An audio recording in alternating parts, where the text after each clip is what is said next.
चले जी बेटा, recording start हो गई। हम लोग अब हम क्योंकि हमने 2024 का पेपर कर लिया था, अब हम उसका example sorry I keep confusing that examiner report को एनालाइज करेंगे। ठीक है, it's very interesting.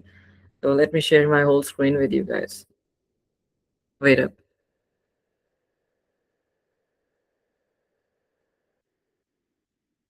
Okay, so ये हमारे पास एग्जाम कैंडिडेट एग्जामिनर रिपोर्ट है।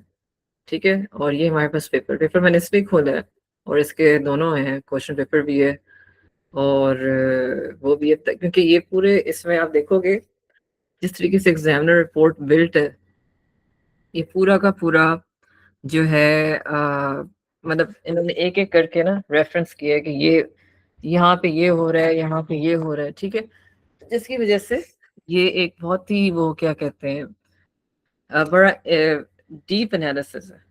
ठीक है, डीप एनालिसिस है बहुत। ओके, अच्छा अब 0500 के जो एक फातिमा, ये फ्रॉम 0500 मैं आपको ये बताना चाहती हूँ कि same rules fall for 0500 as well. बल्कि अगर 0990 8700 इन सब के लिए यही रूल्स फॉलो होते हैं, क्योंकि ये रीडिंग बेसिकली बिल्कुल एक है आप लोगों की। हम 0510 की बात कर रहे हैं, उनके लिए फॉलो नहीं होते, क्योंकि 0510 एक सेकेंड लैंग्वेज पेपर है और 0511 भी। ठीक है, लेकिन आप लोगों के लिए फॉल होते हैं। ठीक है, सो यू कैन से कि ओ लेवल भी बिल्कुल ओ लेवल भी जो है वो तकरीबन आईजीसीएसई की कॉपी है, लेकिन जो राइटिंग पेपर है उसका मिनी वर्जन है फ्रॉम आईजीसीएसई। ठीक है, तो 0500 का जो कोड है आईजीसीएसई का, वो भी यही पैटर्न फॉलो करता है। सो जहाँ पे मुझे लगा कोई और चीज़ बतानी है तो वो मैं बता दूंगी। ठीक है, don't worry about it for 0500 students. लेकिन बाकी बच्चों 1123 के वो सुने। ठीक है, उनको वो भी comprehend at the same level कर सकते हैं। ठीक है, अच्छा अब इन्होंने यहाँ से स्टार्ट किया कि एक तो उन्होंने एक समराइज्ड व्यू दे दिए पहले। ठीक है, हम रीड बोथ टेक्स्ट क्लोजली।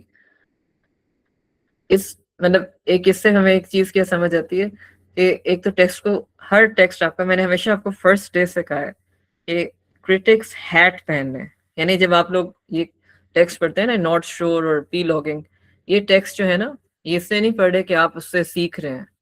आप लोग इसलिए पढ़ रहे हैं कि आपने राइटर के दिमाग को देखना है कि उसने क्या लिखा है और क्या सोच रहा होगा, क्या सोच रहा था, what was he thinking when he wrote this, why would he start his text from this, इससे क्यों स्टार्ट कर रहा है।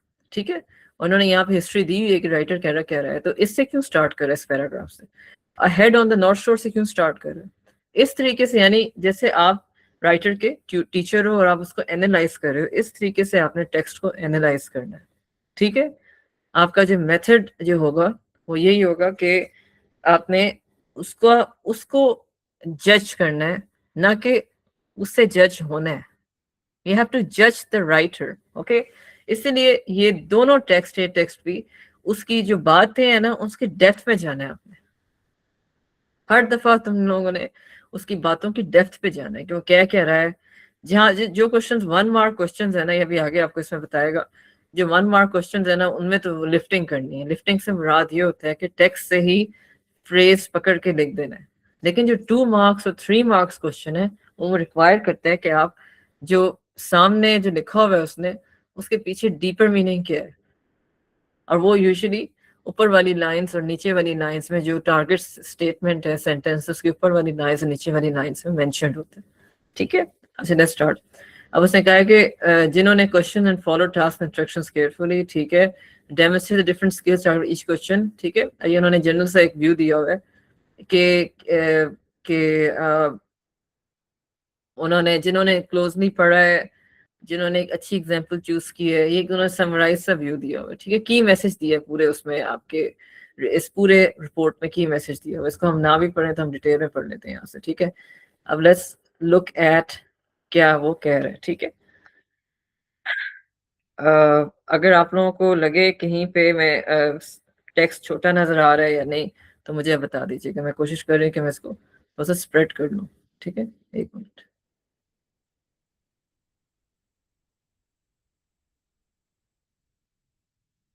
टेक्स्ट को थोड़ा सा खींच लूँ या इसको थोड़ा सा सॉरी मिनिमाइज नहीं करना था मैंने।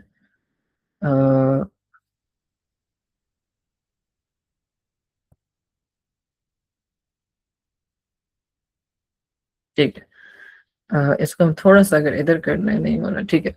अगर जूम इन करना होगा या कुछ जरूर बता देना, ठीक है बच्चों। अच्छा अभी देखो जरा जनरल कमेंट्स क्या है, अगर हम पढ़ें। This was the first examination for the new syllabus, there was no, यानी जो न्यू सिलेबस फॉर्मेट है उसके पहले एग्जामिनेशन था, ठीक है। There was no significant evidence, थोड़ा सा बड़ा कर लेते हैं। There was no significant evidence that candidates ran out of time and were unable to complete it। यानी वो कह रहे हैं हमारा बड़ा अच्छा रहा एग्जाम का, ये जो हमने नया चेंज किया, बच्चों को प्रॉब्लम नहीं हुई और टाइम पे कंप्लीट हो गया। और इसमें कोई शक नहीं कि टाइम मैनेजमेंट, क्योंकि उन्होंने टाइम 2 आवर्स कर दिए, पहले 1 आवर 45 मिनट्स होता था। With only a few not attempting questions, for the most part responses were clearly written through occasionally eligibility hampered reading. If a response is incorrect, a line should be drawn through it। ये हमें बता रहा है कि हमने इस तरीके से चेक करना है। Rubbing out a response and then writing over it, बल्कि ये आप लोगों को बता रहे हैं, सॉरी, कि rubbing out a response and writing over it is strongly discourage. अब ये देखो जरा, ये बड़ी ही इन्होंने क्लियर बात की है कि अगर आपको लग रहा है कि एक गलत है, ठीक है, अगर आपको लग रहा है कि रिस्पॉन्स गलत है, तो बजाय रब करके उसके ऊपर दोबारा लिखना, मतलब क्या कहते हैं, ये इस अगर अच्छी तरह से रब कर रहे हो ना तो ठीक है, कोई मसला नहीं। वो खैर पेन है, पेन पे तो हम रब वैसे ही नहीं कर सकते, लेकिन ये उसकी बात कर रहे हैं कि अगर कोई रफ वर्क कर रहे हो, ठीक है, कोई साइड पे वर्क कर रहे हो ना, तो वैसे तो साइड पे वर्क भी नहीं करना चाहिए, लेकिन वो ये कहना चाह रहा है कि a line should also be drawn through any row. If response needs to continue beyond it is better to use additional pages, ensuring that original question number। अच्छा हम देखें, ये सिंपल सी बात है। अगर हम इसको, ये वही बात है जो मैंने आप लोग, किसी बच्चे ने मुझसे पूछी थी, वो ये कह रहा है इस वाले पार्ट को अगर हम पढ़ें कि एक तो कभी सोच के भी इन इन जगहों पे नहीं लिखना, इन जगहों पे या नीचे जगहों पे, इधर इस वाली जगह पे नहीं लिखना। वो कह रहे हैं कि अगर आपको लग रहा है कि आपने कुछ ज्यादा लिखना है, तो वो फिर आपको एडिशनल पेजेस देंगे। वैसे रीडिंग में नहीं देते थे, अगर रीडिंग में भी देंगे तो फिर उसमें आप क्वेश्चन नंबर डाल के उसका मतलब मजीद कोई आपने कोई चीज डिफरेंट लिखनी हो तो आप उधर लिखने। लेकिन एक चीज बता दूं आप लोगों को कि पेंसिल से पहले मत लिखें। कुछ बच्चे ऐसे कर रहे हैं कि वो पेंसिल से लिख के फिर उसके ऊपर पेन से लिखते हैं। मैंने कुछ ऐसे बच्चे देखे हैं पुराने, like I am talking about 2022 23, कि कुछ बच्चे ऐसे होते थे जो कि रब करके पहले पूरा अगर पेंसिल से करते हैं फिर उसका पेन मारते हैं। उससे क्या होता है कि पेंसिल की राइटिंग विजिबल होती है और वो बहुत बुरा इंप्रेशन पड़ता है एग्जामिनर पे कि इसने डबल राइटिंग की हुई है। तो कोशिश करो पहले तो पेन से पेपर करो, और अगर आपको पेपर में आपको लग रहा है कि कोई चीज गलत है, आपने गलत लिख दी है, तो उसका एक तरीका ये है, ये इन्होंने हमें 0500 पेपर में भी बात बताते हैं, 1123 में भी बताते हैं कि this is how you do it. मैं आप लोगों को एक चीज दिखाती हूँ कि मैं जरा आप लोगों के लिए ना वर्ड का एक डॉक्यूमेंट खोल के ना बताती हूँ कि करना क्या है उसके लिए। कि अगर आपको इस तरह का इश्यू आ जाए तो हम क्या करते हैं कि जैसे तुम लोगों ने अगर कोई फॉर एग्जाम्पल नीचे कर लेते हैं इस, ये देखो, अगर मैंने लिख दिया ना कि she was waiting in rain, ठीक है, मैंने गलत कर दिया ना और मैंने पेन से लिख दिया। मैं इसको ऐसे करूंगी, इसको ऐसे करूंगी, और यहाँ पे मैं सॉरी यहाँ पे क्रॉस डाल दूंगी। यानी यहाँ पे मेरे पास क्रॉस का साइन नहीं है, वो जो एक्स होता है ना, एक्स डालूंगी, यहाँ पे एक्स डालूंगी और यहाँ पे एक्स डालूंगी, ठीक है। स्ट्राइक करने की जरूरत नहीं है, स्ट्राइक मत करें, ये writing with a pen strike मत करें, ऐसे लिखते हैं। ये भी एक तरीका है, ठीक है। अगर कोई बहुत छोटा सा वर्ड है तो उसको स्ट्राइक कर दें।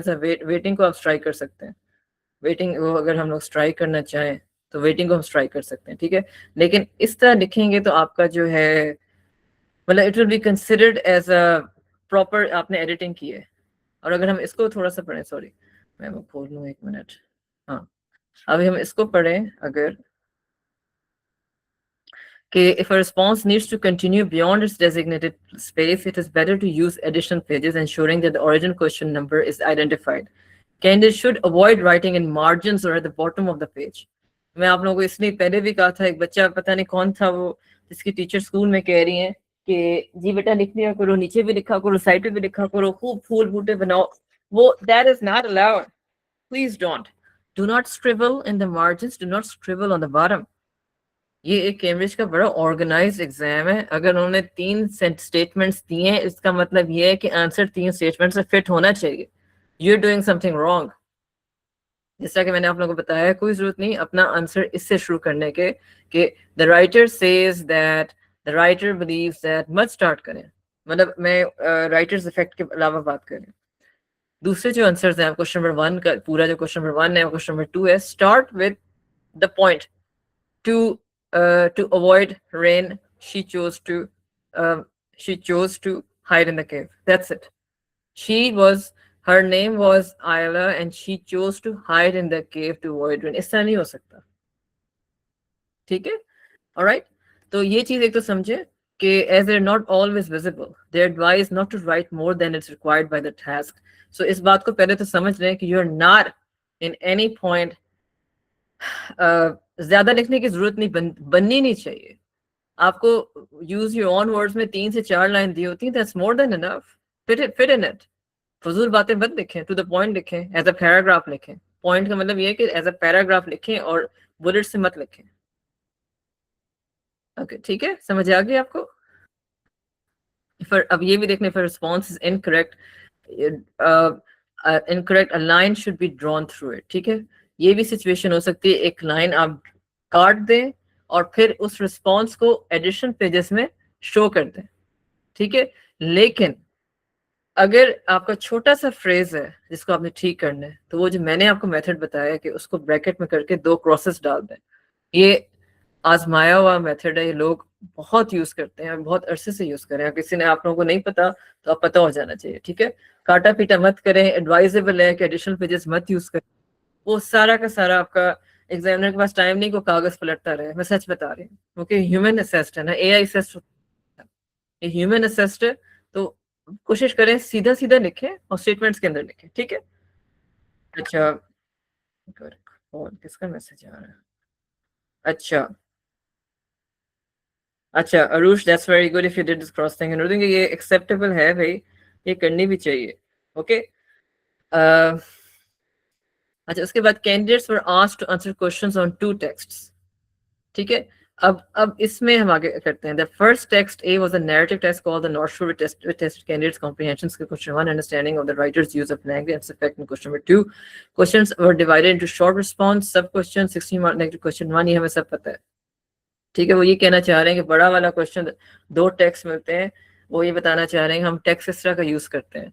द नॉर्थ शोर आर्टिकल्स यूजुअली ये सब होते हैं, पता कहाँ पे होते हैं? ये आपको मैगजीन से मिलते हैं, न्यूज वीक, टाइम्स मैगजीन, ये मैंने सर्च किए हैं, मुझे मिले, ठीक है? उनका बड़ा थोड़ा सा अडेप्टेड वर्जन होता है इनके पास, लेकिन वो पूरा का पूरा न्यूज वीक, टाइम्स मैगजीन में ये आर्टिकल्स छपे होते हैं। जरूरी नहीं, कुछ तो बहुत लेटेस्ट होते हैं, मैंने खुद देखे हैं, मैंने फिर अपने स्टूडेंट्स को बताया, ठीक है? तो ये आप लोगों को बताऊं, अगर प्रैक्टिस करनी हो पैसेज पढ़ने की, ऑफ कोर्स वो कॉम्प्रिहेंशन नहीं है, वो सिर्फ एक पैसेज होता है, तो वो आप न्यूज वीक जो कि यूके का मेरे ख्याल से है मैगजीन, और टाइम्स मैगजीन जो कि यूएसए का है, आप लोग उसको पढ़ें, उसमें ये सारे इस तरह के ये इनकी रियल लाइफ टेक्स्ट हैं, ये आर्टिकल्स हैं, ये जर्नल के पेजेस हैं, आर्टिकल्स हैं, ये मैगजीन्स हैं, मैगजीन आर्टिकल्स हैं, ये इंटरव्यू रिस्पॉन्सेज हैं रियल लाइफ में रिकॉर्डेड, तो वो आप वहां से भी कर सकते हैं, ठीक है?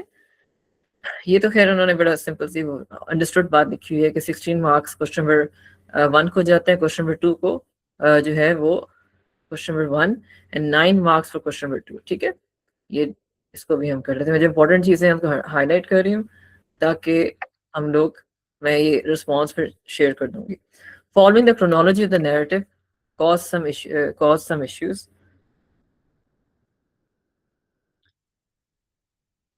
Thank you Arush for highlighting बेटा। Nawal, I hope you understood, ठीक है? ये अंडरस्टूड, ये देख लो, ठीक है? ये अच्छी चीज है, ये जो मैंने बताई है ना, ये काफी अरसे से बच्चे कर रहे हैं, मतलब अगर मैं 10 साल 11 साल इस फील्ड में रही हूँ तो 10 to 11 years ये उससे पहले की प्रैक्टिस में, पता है, उससे पहले की प्रैक्टिस में।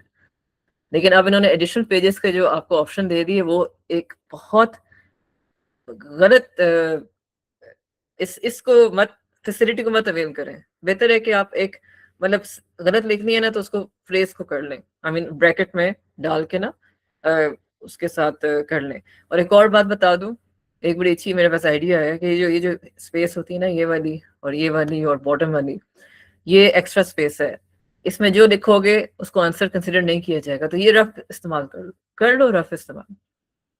लिख दो एक ब्रैकेट, एक लाइन बना के ना यहाँ पे इस तरह करके एक एंगल बना के उसमें छोटी सी रफ चीजें लिख लो, ठीक है, नो प्रॉब्लम, क्योंकि वो रफ है, वो बिल्कुल हाईलाइट नहीं होगी, उन्होंने देखना भी नहीं, स्कैन में भी नहीं आएगी शायद, ठीक है। तो वो क्या कह रहे हैं अब ये कि text was not entirely linear, ठीक है, यानी लीनियर का मतलब होता है सीधी सीधी नहीं थी। ये मुझे खुद बड़ा प्रॉब्लम हुआ जब मैंने पहली बार पढ़ा कि मुझे समझ नहीं आई थी कि है हो क्या रहा है भाई, किधर गया हुआ है, क्या कर रहा है। तो ये बेसिकली उन्होंने दरमियान से कोई टेक्स्ट उठाया है, यानी एक कहानी चल रही थी उसके दरमियान वाला पार्ट दिए, तो बिल्कुल सीधी सीधी नहीं थी, ठीक है। क्योंकि वो क्या कह रहे हैं, first half the passage describe, हो सकता है कि आपका हमेशा टेक्स्ट ऐसे ही आए, तो ये मत एक्सपेक्ट करें कि आपको शुरू से बताया कि एक आदमी था, वो चल रहा था, वो गिर गया था। It could be something from the middle, जैसा कि हमने एक और भी हमने किया था, है वो चेक पॉइंट का है, वो एक और है, एक टेक्स्ट है, इसी तरह ज्यादातर टेक्स्ट है आपके नॉन लीनियर होंगे, यानी सेंट्रलाइज नहीं होंगे, वो कहीं से आपको मतलब कहीं से बीच में से कहानी स्टार्ट होके आपको दे देंगे, लेकिन आपको हर तरह का क्लू, हर तरह की फैसिलिटेशन देंगे। ये it's you who has to use their reading skills to see what's happening. जो पहले हुआ था उसका क्लू देंगे, इसीलिए उसको रीडिंग कहते हैं।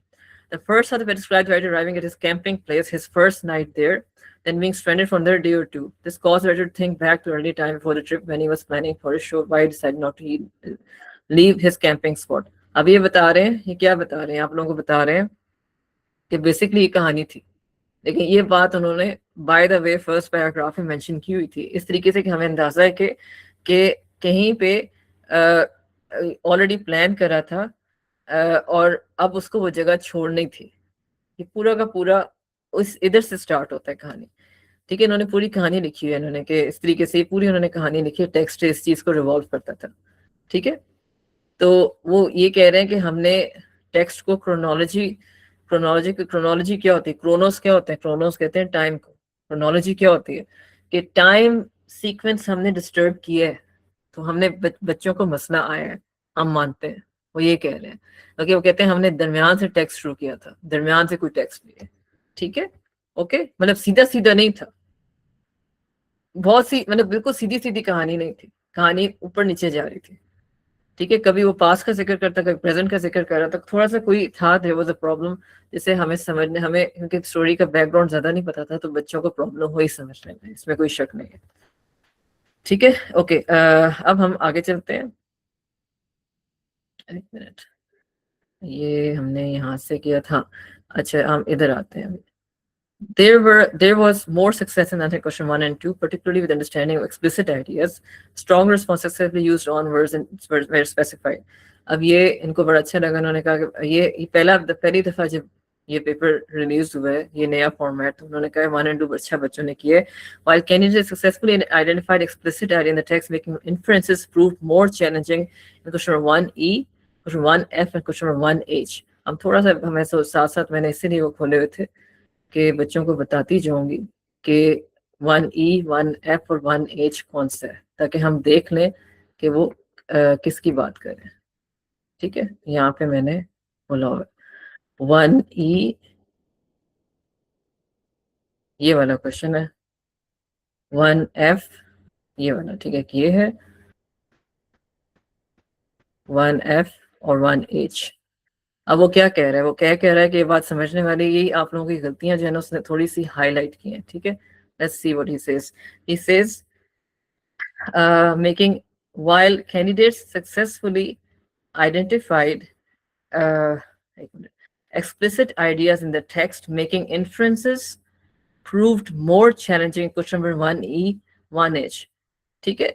अब वो क्या कह रहे हैं, इन्फ्रेंसेस कामयाबी से नहीं बच्चों ने डाले, अब क्या इन्फ्रेंसेस रिक्वायर्ड थे भी या नहीं, हम ये देख लेते हैं। क्वेश्चन नंबर 1, क्या उन्होंने बोला था कि, यानी इन्फ्रेंसेस क्या होते हैं बेटा, इन्फ्रेंसेस कहते हैं कि उन्होंने क्या बात की खाल निकाली थी, यानी उन्होंने क्या मेन वो जो बिहाइंड द वर्ड्स एक बात करना चाह रहे हो पकड़ा था या नहीं, पकड़ी थी या नहीं। अब हम 1E को देखते हैं, ये 1E है। Explain what the writer was thinking when he whispered just a little longer my old friend। इसकी बात कर रहे हैं, यानी कुछ बच्चों को मसला हुआ था कि इस बात को समझने में, ठीक है। अब जैसे इन्होंने मार्किंग स्कीम में लिखा हुआ है, हम आप लोगों को याद होगा कि कैनू कैनू वो कनू को तसल्ली दे रहा था, अपनी कैनू को तसल्ली दे रहा था। अब ये बात लिखते हुए इतनी स्टूपिड लगती है कि आप किसी नॉन लिविंग थिंग को तसल्ली नहीं दे सकते, ठीक है। तो इस तरह बच्चों ने थोड़ा सा उसको मिस इंटरप्रेट किया है। यहाँ पे डीपर मीनिंग लिखना था। वो क्या कह रहे हैं कि बच्चों ने यहाँ पे थोड़ा सा मसला किया है कि उन्होंने इन्फ्रेंस नहीं लिखा, उन्होंने हवा में बात कर दी।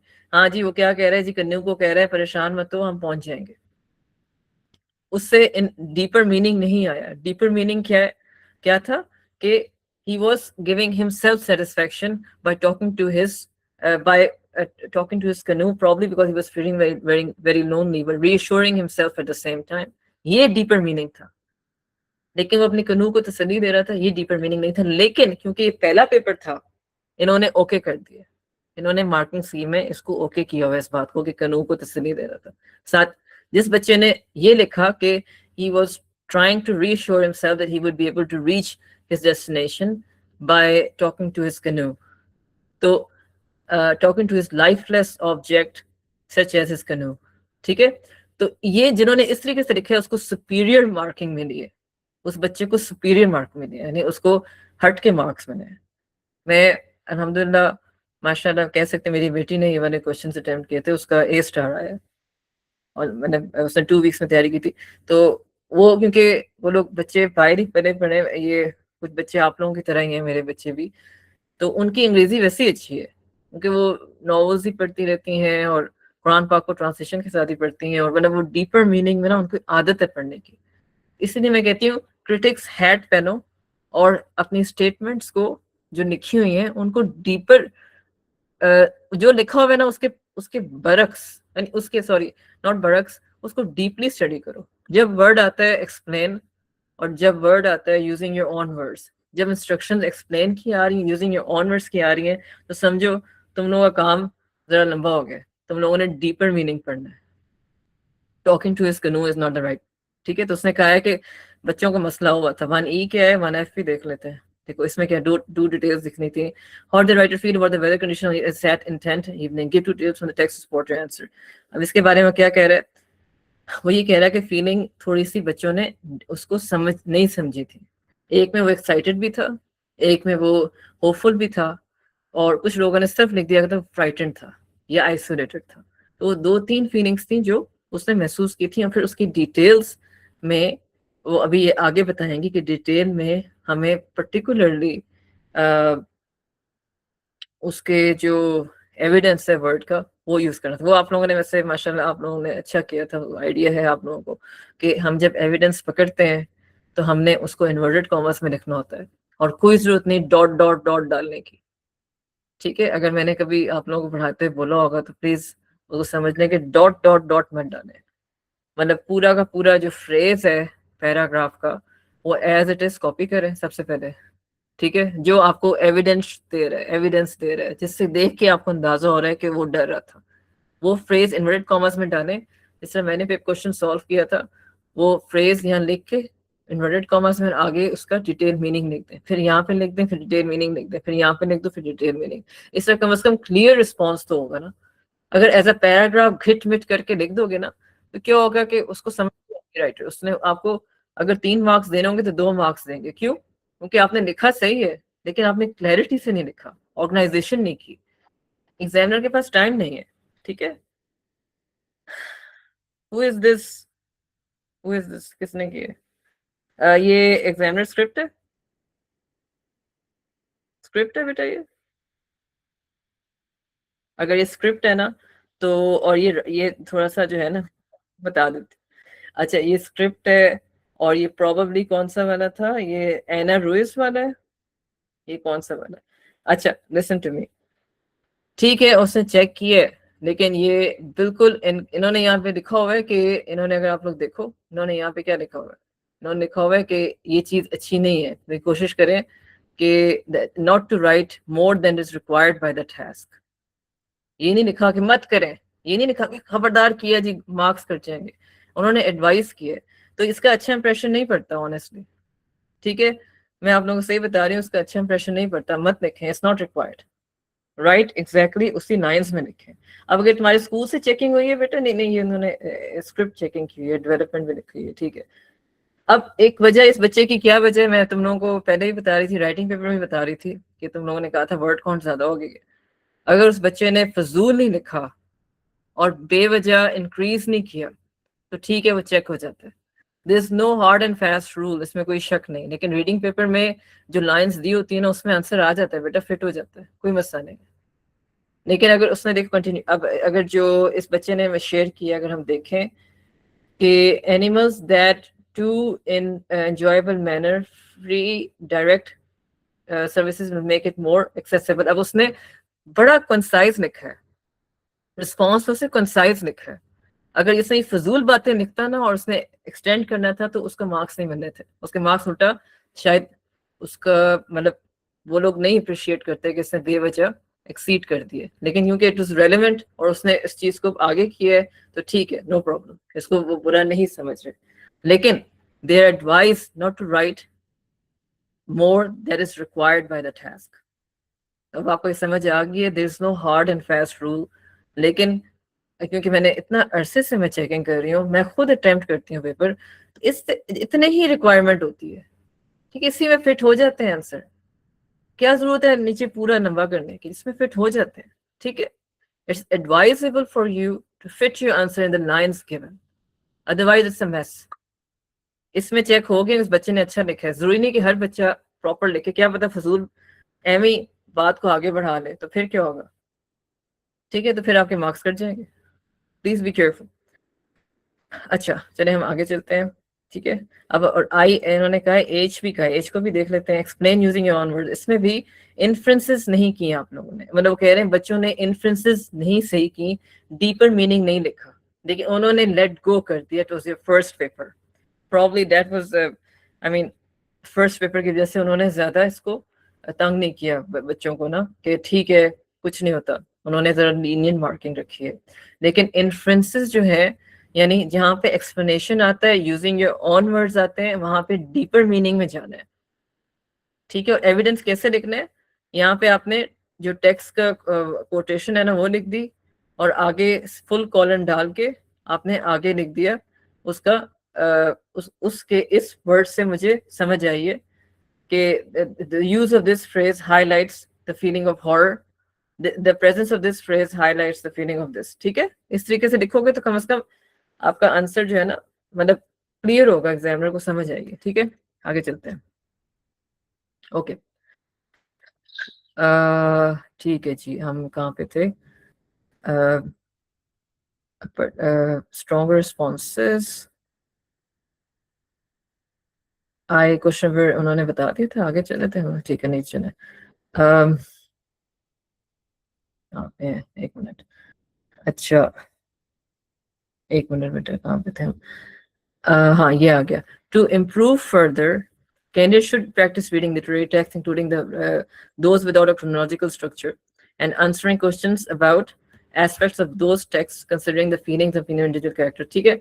अब वो क्या कह रहे हैं, अगर आप इम्प्रूव करना चाहते हैं तो आप कोशिश करें कि ऐसे टेक्स्ट पढ़ें जो कि न्यूज़ वीक से या रीडर्स डाइजेस्ट में स्टोरीज होती हैं इस तरह की, जो इंसान बताता है कि मैं वहाँ गया था, अचानक मैं वहां चला गया, फिर वहां चला गया, वो मतलब पूरी उसकी कहानी होती है, बच्चा किडनैप हो गया, वो फिर इस तरह की कहानी, रियल लाइफ स्टोरीज होती हैं, ठीक है।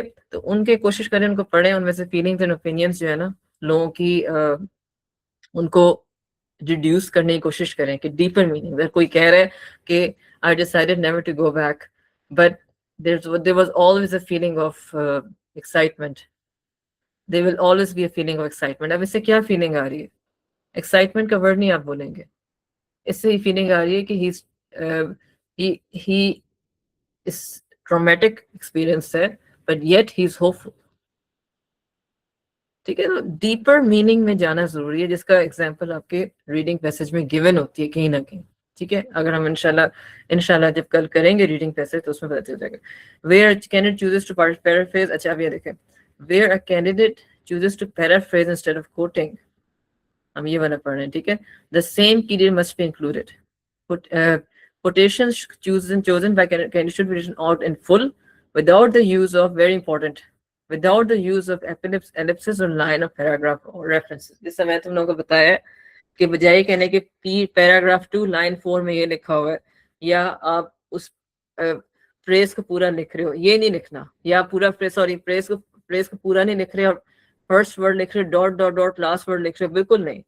अगर कोट फ्रॉम द टेक्स्ट करना है तो पूरा वो वाला चंक लिखो, या अगर एविडेंस की तरह लिखना है तो उस पूरे सेंटेंस को लिखो या उस चंक को लिखो, ठीक है। इट्स वेरी इंपॉर्टेंट कि आपने उसको शॉर्ट नहीं करना, एलिप्सिस कहते हैं, dot dot dot dot dot dot नहीं डालना, ठीक है। अब क्वेश्चन नंबर 2 पे आ जाए, ये बहुत इंपॉर्टेंट है और उनकी ऑब्जर्वेशन भी यही है, बच्चों ने क्वेश्चन नंबर 1 ज्यादा अच्छा अटेम्प्ट किया था, क्वेश्चन नंबर 2 अच्छा अटेम्प्ट नहीं किया था, क्यों? Let's find out.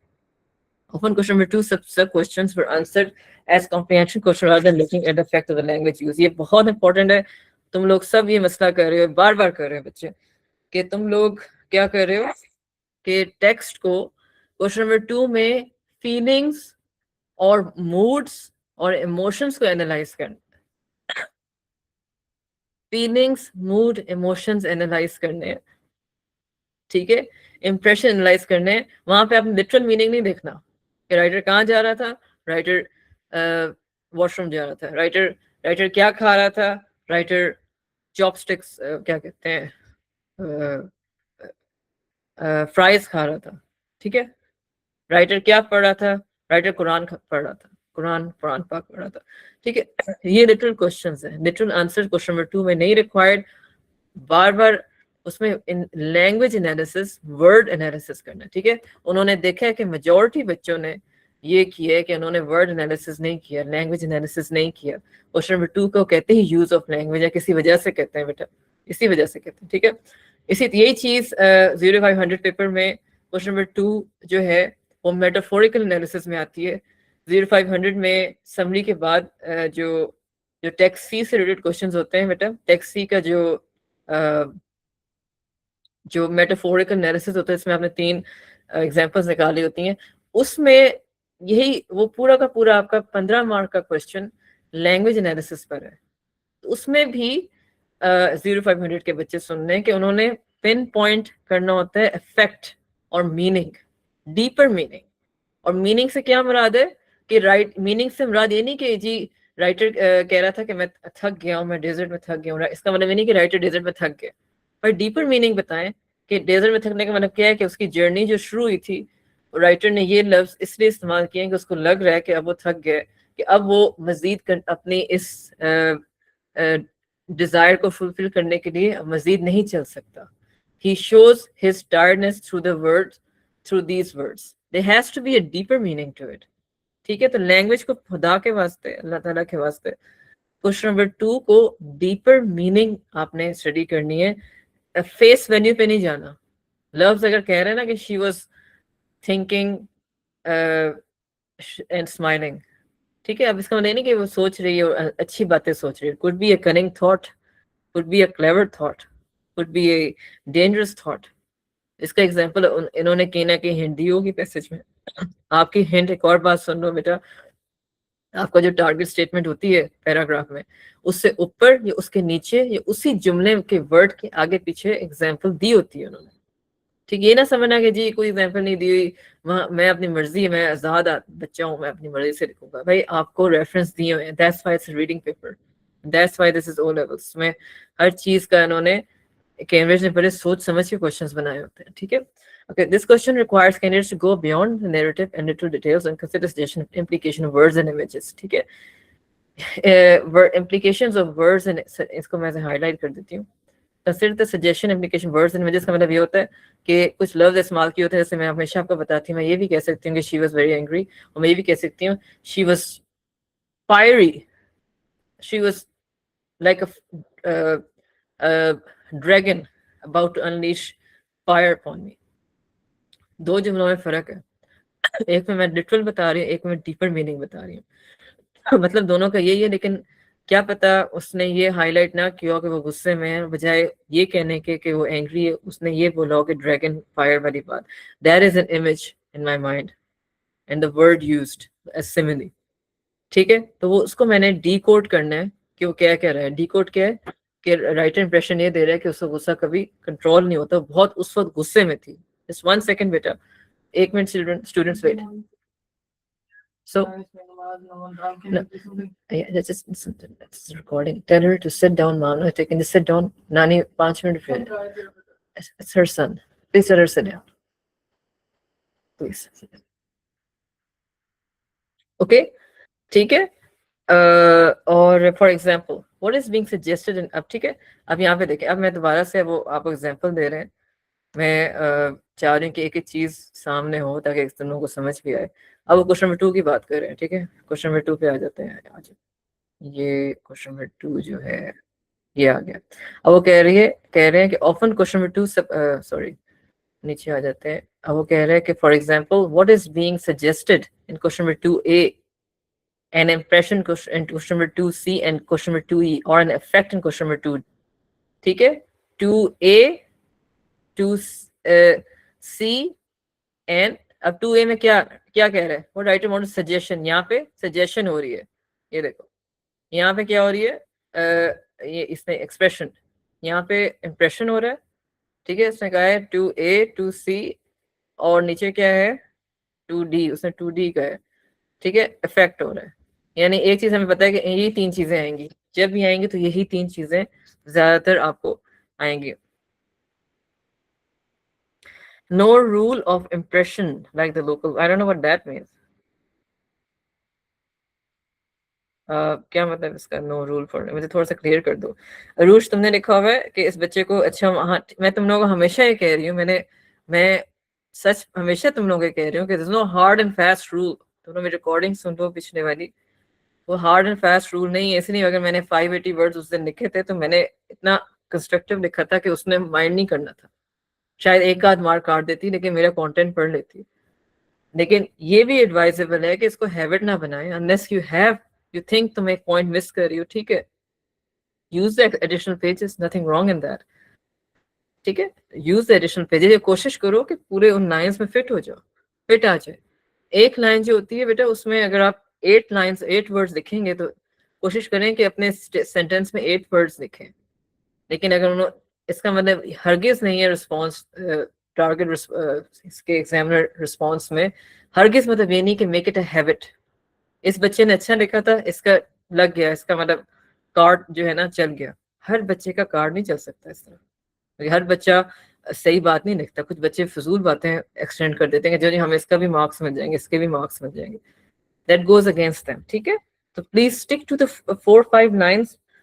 Jin lines में जो है वो आपको जितनी लाइंस दी हैं इतनी रिक्वायर्ड है. एक मैं तुम्हें एक्सपीरियंस से बता रही हूँ. फजूल बातें मत लिखें. ठीक है, अच्छा जी, हम आगे चलते हैं. ठीक है, तो ये एक चीज समझ लो, मैंने पहले ही बताई है. 3 चीजें आती हैं, इफेक्ट, इंप्रेशन, सजेशन, यूजुअली. ठीक है, उन्होंने कहा है कि इफेक्ट बताएं क्या है इसका, सजेशंस बताएं क्या है, ठीक है, इंप्रेशन बताएं क्या है. ओके, यानी जब ये 3 चीजें आती हैं तो बच्चों को they shouldn't fail to understand. वो लिटरल मीनिंग लिख रहे हैं. अगर आप यहाँ पढ़ें वो क्या कह रहे हैं, वो देखें. वो क्या कहते हैं, for example what is being suggested impression.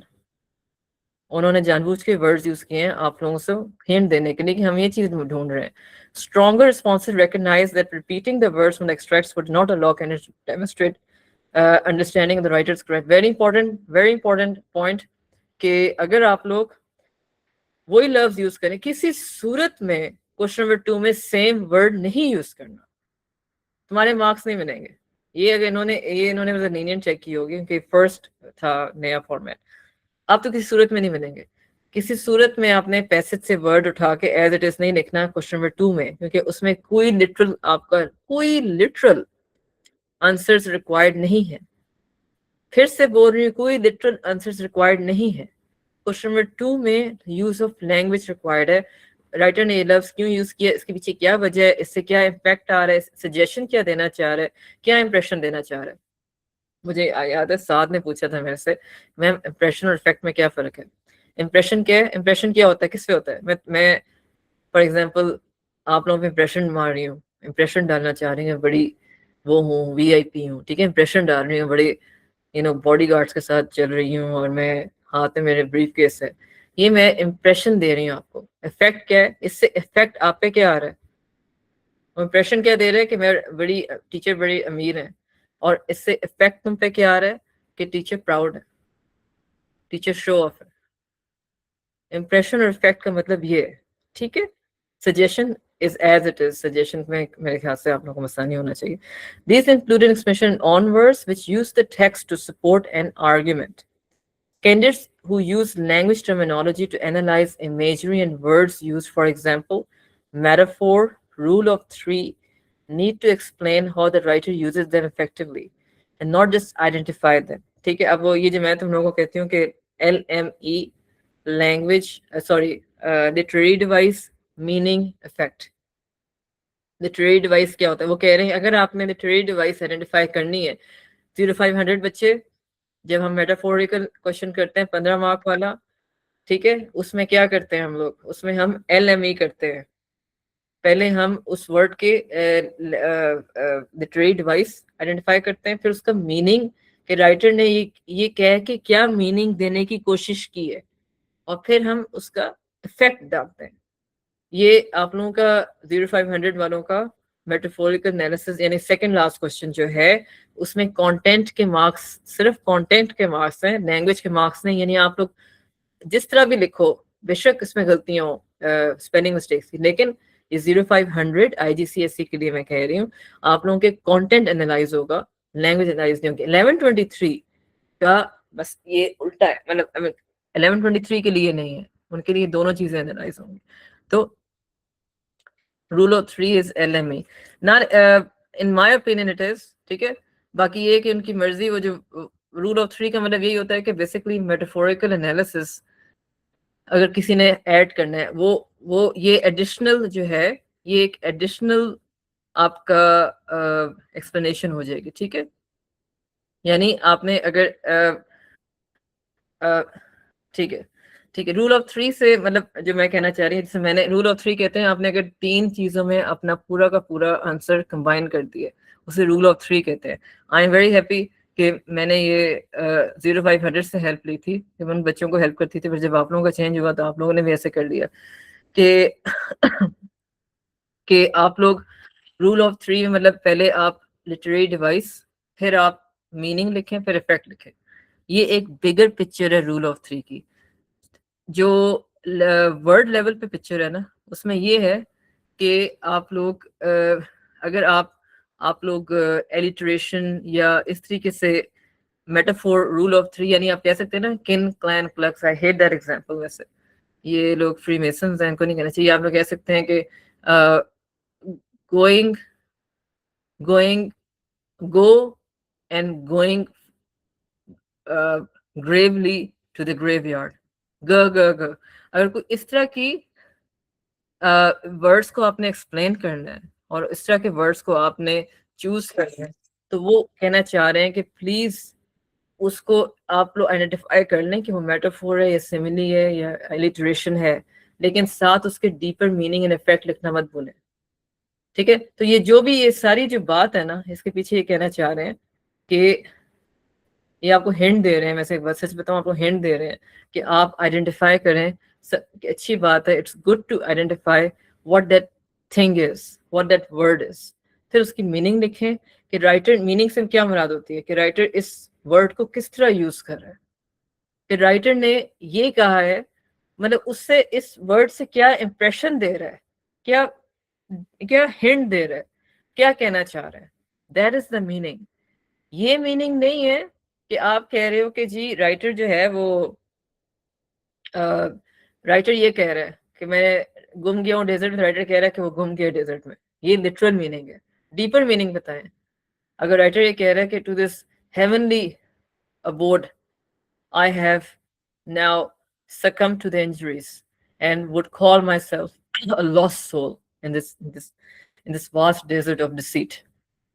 अब ये मैंने अपने से बनाया सारा, लेकिन मैं मतलब इसके पीछे इसमें ये नहीं कि वो गुम गया है, जी मैम वो गुम गया है, ये आंसर नहीं है। इसके पीछे आंसर ये है कि tired of the ritual of being deceived every time, the writer uses these words to give up and admit that he has finally lost his ability to think and restructure his journey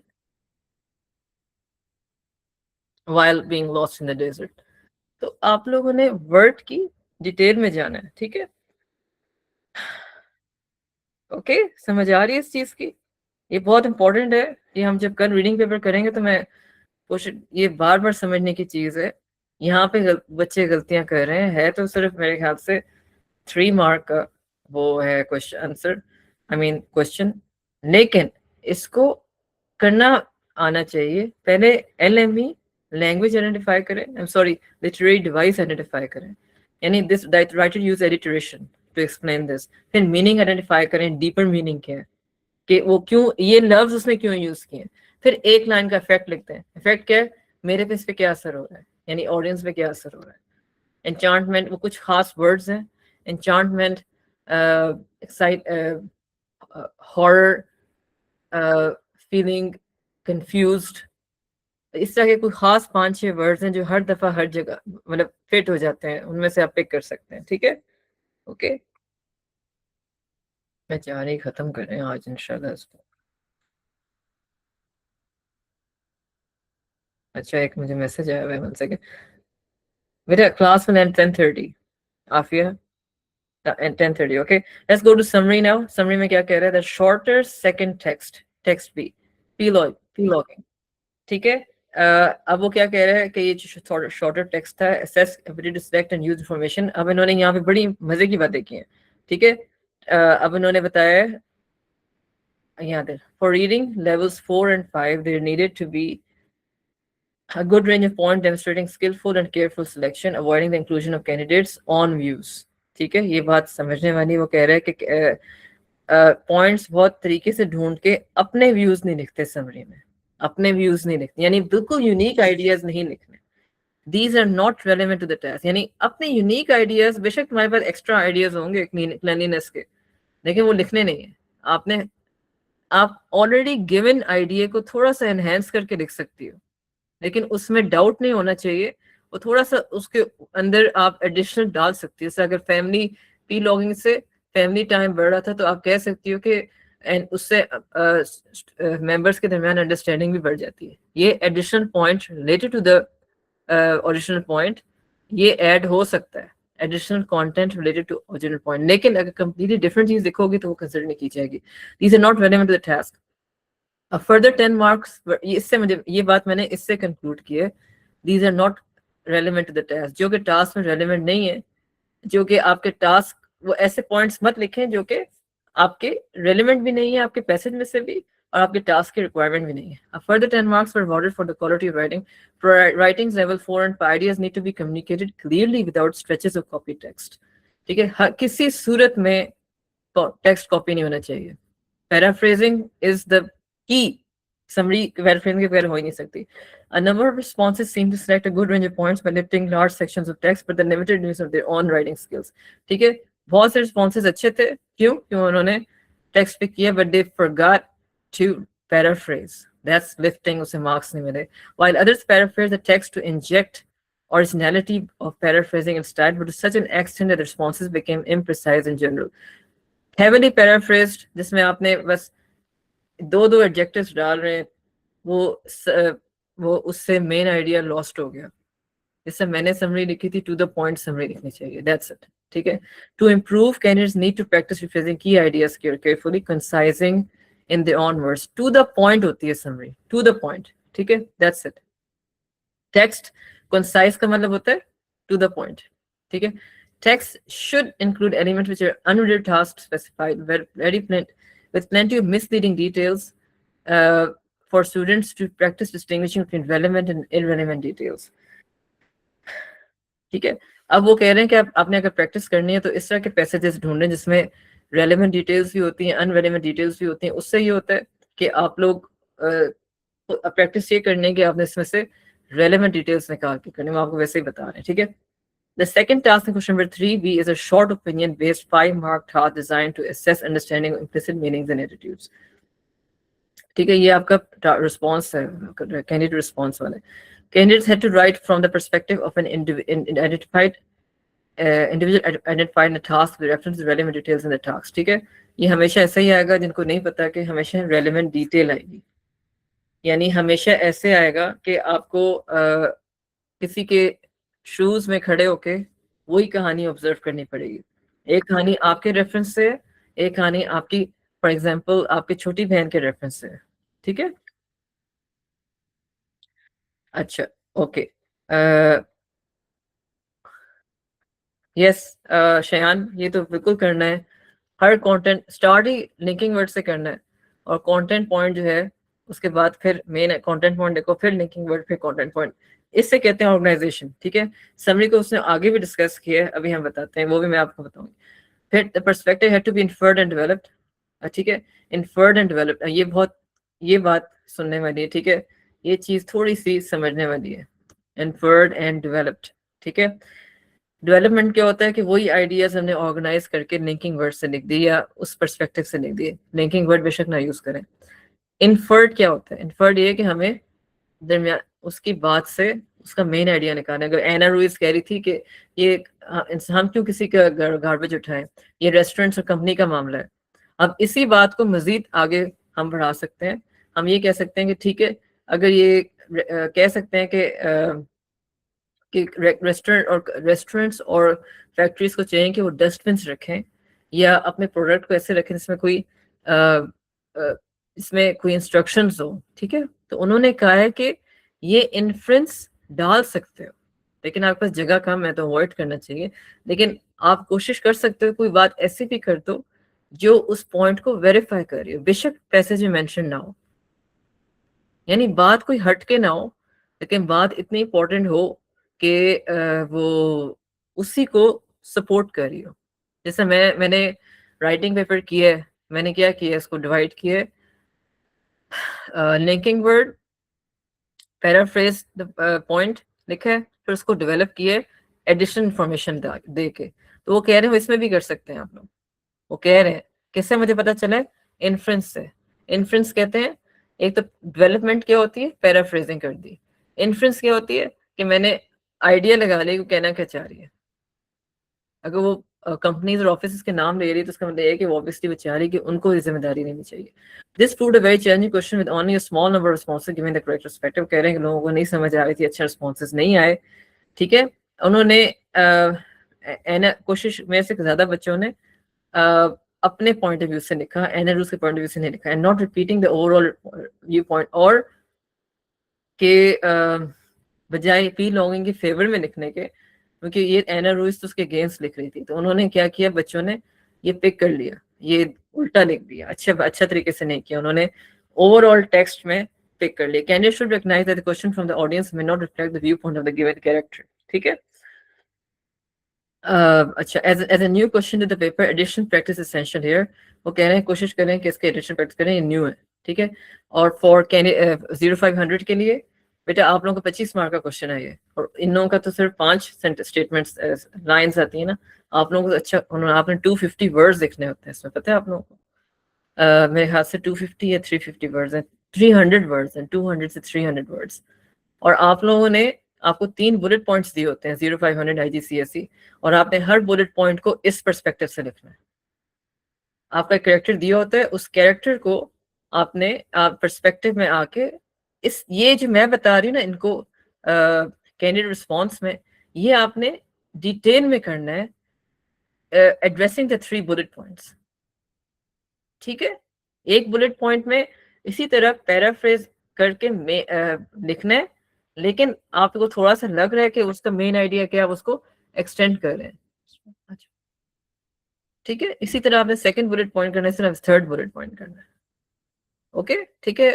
और ये इंशाल्लाह 0500 वाले बच्चे ये हम करेंगे इंशाल्लाह 1-on-1, ठीक है, ओके। फिर हम लोग आगे आते हैं, ठीक है, let's go down further work. अच्छा, वो कह रहे हैं कि अगर आप लोगों ने इसको प्रैक्टिस करना है तो एक बड़ी अच्छी बुक है मेरे पास IGCSE की 0500 पता नहीं क्या नाम था उनका, कैम्ब्रिज की बुक है सेकेंडरी लर्नर्स की। वो मैं आप लोगों को इंशाल्लाह शेयर करूंगी, ठीक है। उसका PDF है मेरे पास। टेक्स्ट ए, अब तो खैर देर हो गई, अब जो है उसी को मैंने पास रेफर ही करें अभी। अच्छा, अब उन्होंने कमेंट्स किए हैं टेक्स्ट ए। अब ये स्पेसिफिक क्वेश्चंस पे कमेंट्स हैं, ठीक है, ये भी हम पढ़ लेते हैं। Explicit and implicit comprehension question number 1 के बारे में डिटेल में बता रहे हैं। एक दफा तुमने ओवरव्यू हो गया, अब वो थोड़ा सा डिटेल में बताएंगे। ये बड़ी इंपॉर्टेंट बातें हैं। Lot of things can be learn. Literal comprehension question which proved very accessible for the vast majority of candidates who recognize the difficulty the fierce wind or gusts growing too strong from lines 1 and 2. Most responses recognize the need to specify the type of wind and avoid the distraction of icy water. ठीक है, इन्होंने क्या किया कि आइसी water movement क्यों मुश्किल हो रही थी, क्योंकि विंड और गस्ट्स। आइसी वाटर से ये डिस्ट्रैक्टर था, ठीक है, ये किसी एक पैसेज में डिस्ट्रैक्टर था, ठीक है। हम इसको अगर हम देख लेते हैं, हमारे पास है ये, देखो मैं आप लोगों को दिखाती हूँ। वो इसकी बात कर रहा है कि डिस्ट्रैक्टर का कॉन्सेप्ट, आई डोंट नो आप लोगों को मैं बताती हूँ कि डिस्ट्रैक्टर भी होते हैं जो कि आप स्टेटमेंट्स में आपको, ये देखो, the fierce I swung my pedal again to the icy water. The fierce wind driving me towards the land. I had to find somewhere to make camp. The gusts were growing too strong to continue. अब icy water answer नहीं है, answer ये था wind, तो किसी ये distractor था, यानी ये आप लोगों को, आपको उस पॉइंट से हटा रहा था जो आंसर है, ये आप लोगों को ट्रिक थी, ठीक है, ओके। तो वो ये बता रहा है कि ये कि इस तरीके से जो है ना, ये भी एक मसला हो सकता है। अच्छा, फिर the question was generally well answered, success response went back the context given, मतलब लोगों को इतना मसला नहीं हुआ, उन्होंने आंसर कर लिया था। आगे चलते हैं। The question asked for one feature from several available, many responses ensure that important words were not omitted, for example vast of boulders rather than just rocks. A few successful responses saw the limitations of the tiny patch of grass. Careful reading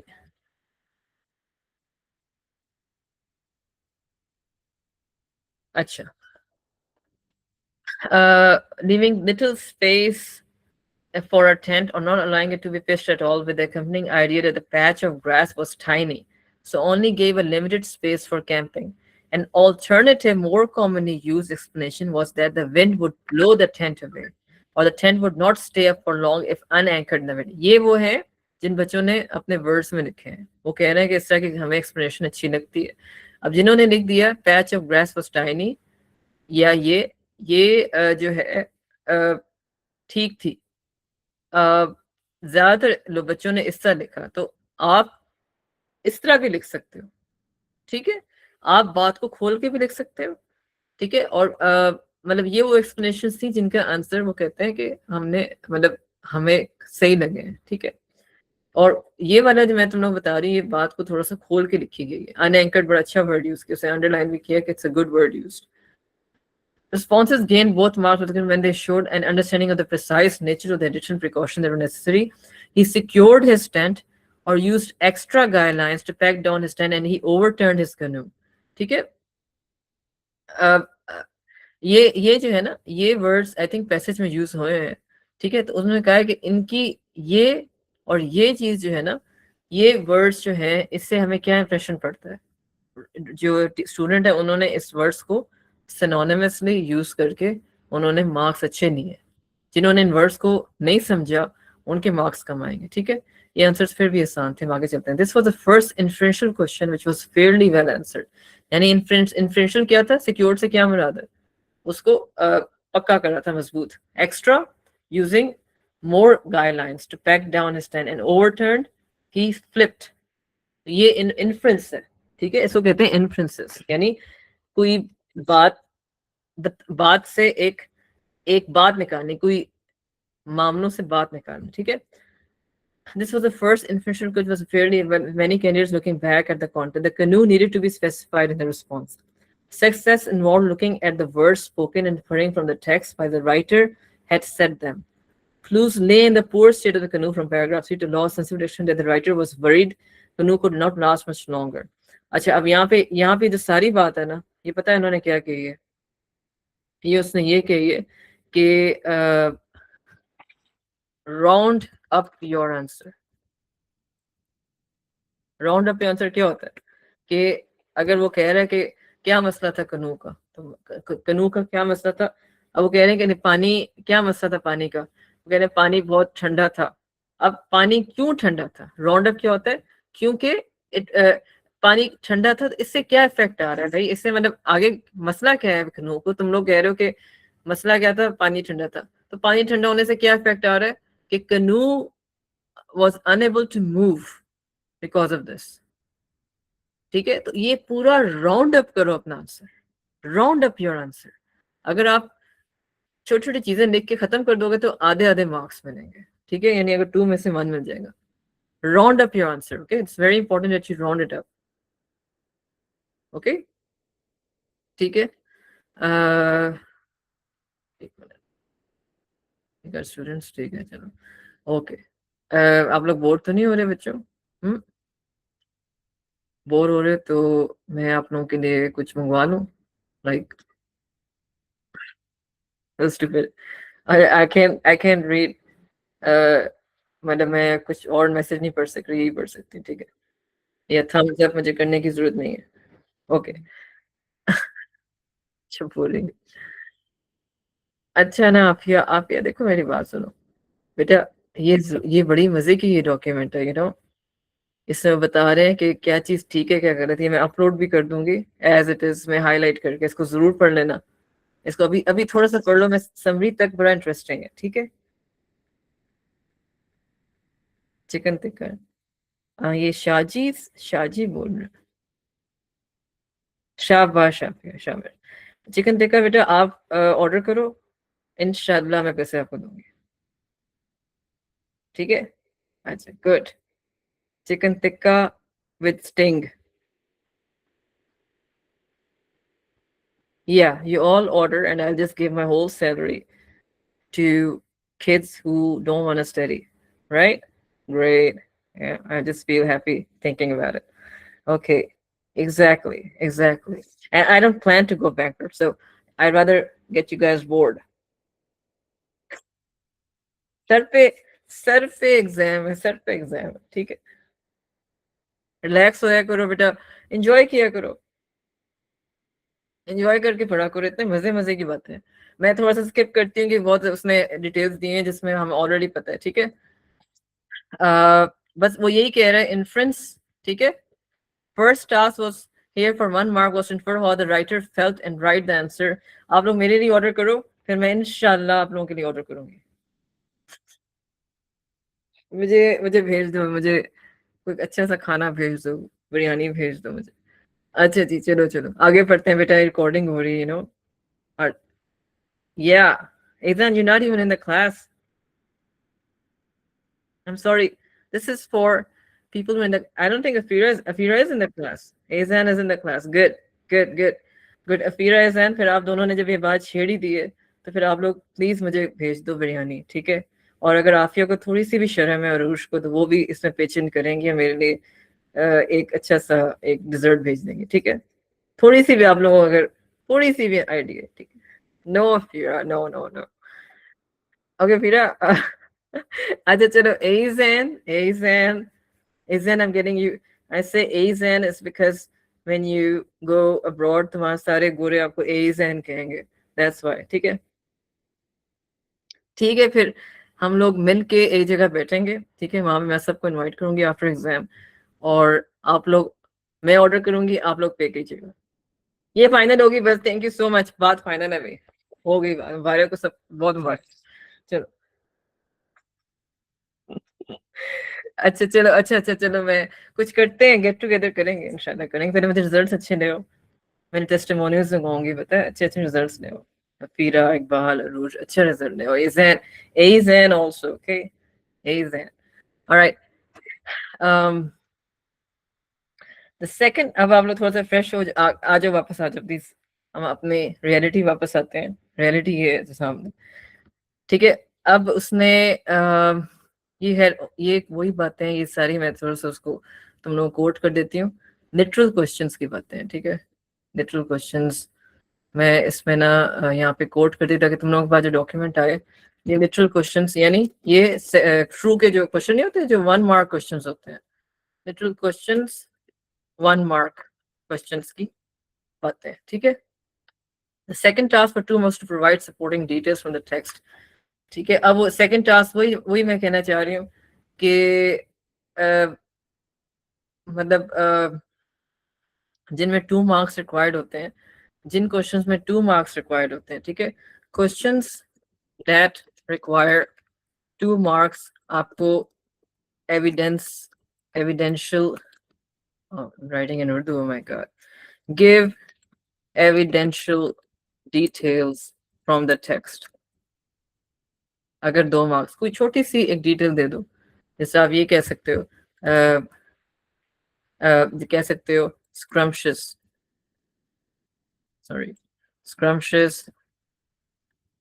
highlights, ऐसा करके दे दो, ठीक है। जहाँ 2 marks का, यानी 2 marks का एक highlights his appetite, his voracious appetite, ठीक है, फॉर एग्जाम्पल voracious appetite,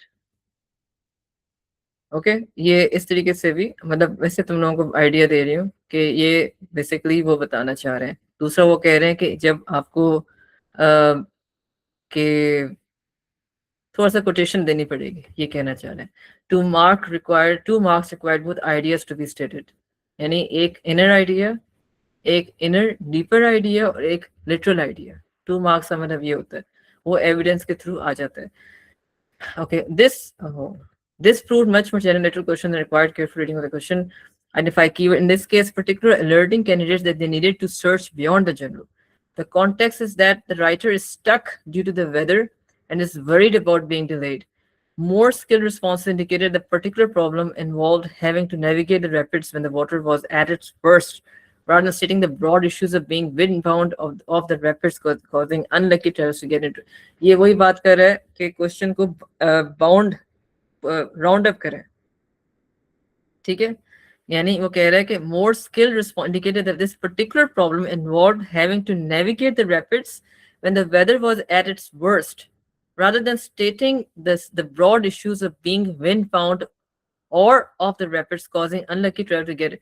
यानी वो ये कह रहा है कि आंसर को राउंड अप करना, फिर से मैं यहाँ लिख देती हूँ, round up the answers, round up the answers please. यानी अगर ये बात है तो क्यों है? The context is the writer stuck due to weather and is worried about being delayed, ठीक है। वो क्या कह रहे हैं कि राइटर अगर स्टक है तो हमें चाहिए कि बताएं कि क्यों स्टक है और किस चीज की वजह से स्टक है और वो निकलेगा कब, ठीक है। Round up the answer, that is what they are saying again. Successful responses worded the writer's solution careful. Did he want to wait? ये वही चीज है, ये भी वही बात कर रहा है कि राउंड अप करें अपने आंसर। अब नीचे आते हैं, वो चीजें बड़ी इंटरेस्टिंग बताई हैं गाइस। थोड़ा सा एडवाइस बताया इसने, एडवाइस पढ़ लेते हैं। Read each question carefully, underline और हाईलाइट कर लिया करें। मार्क्स कितने, अगर 1 मार्क का क्वेश्चन है लिफ्टिंग, 1 मार्क के क्वेश्चन में लिफ्टिंग अलाउड है। 0500 के लिए भी यही है। 2 मार्क्स के क्वेश्चन के लिए एविडेंस दे दें, डिटेल दें, थोड़ी सी टेक्स्ट से एक एविडेंशियल डिटेल या डीपर मीनिंग इन्फ्रेंस निकालें, deeper meaning. read all the paragraphs in the question, ठीक है, there is a section of text, you will read through it and pack. Avoid lengthy copying from the text, यानी जब lifting करेंगे तो बस वो phrase करें जो रेलेवेंट है, पूरा सेंटेंस लिफ्ट मत करें, ठीक है। Carefully select detail from the text and only include what is relevant to answer the question, ठीक है जी। ये हम आगे चलते हैं। This was an own words question. अब वो कह रहा है एक क्वेश्चन है एज वाला, ये using your on word question है। The first task was to explain the writer's different feelings about the place where he can. Successful responses avoided lifting language from the text to explain the writer's feeling. जिस बच्चे ने as it is word lift किए तो उसके marks नहीं आए। उन्होंने कहा सक्सेस, सॉरी उल्टा बोल गया, जिन्होंने अवॉइड किया, जिन्होंने लिफ्टिंग नहीं की, जिन्होंने उसकी जेस्चर्स में से फीलिंग्स निकाली, उनको मार्क्स मिल जाएंगे। Some feelings were more straightforward. For example, the writer said the patch of grass looked inviting, showed he was happy or relieved to be there. Others required more inference. ठीक है, कुछ feelings थी जो straight forward थी, कुछ feelings ऐसी थी जैसे वो कह रहा था ना कि मैं अपने टेंट में सो गया, पता नहीं क्या वो अब मतलब क्वाइटली खामोशी से सो गया, तो इसका मतलब क्या है कि मैं अकेला था और विंड्स हाउल कर रही थी और मैं चुप करके उस पैच ऑफ ग्रास पे सो गया, तो इससे क्या पता चलता है, he is alone, he is lonely. ठीक है। अब ये जो मैं बात कर रही हूँ, द राइटर डिस्क्राइब्स द गीस as emphasizing the emptiness of landscape, indicating indicating that he felt lonely here there on his own। ठीक है। अब ये कुछ बातें वो कह रहे हैं डायरेक्ट बताई हैं कि मैं डर रहा हूँ, कुछ बातें डायरेक्ट नहीं बताई, उसके एक्शन से हमने जस्टिफाई वहां से डिड्यूस करनी है, निकालनी है। ठीक है। Phoenix could home can come from any point from where he first arrived to when he wanted to leave. From being hopeful initially when he saw the grass, his awe at the mountains, to his fears on his first night due to weather and subsequent impatient and feelings of despair। ठीक है। यानी इन बस याद रखो, अगर मैं कह रही हूँ, अगर मैं खामोश हूँ, मैं कह रही हूँ मुझे ये लोग खाना नहीं खिलाएंगे, मुझे लगता है ये उल्टा मेरे पैसे खराब करेंगे, ये उल्टा मेरे मेरे जेब से पैसे लेंगे ये सारे बच्चे और उल्टा मुझे ही कंगाल करेंगे, तो ये मेरी किस तरह की फीलिंग है?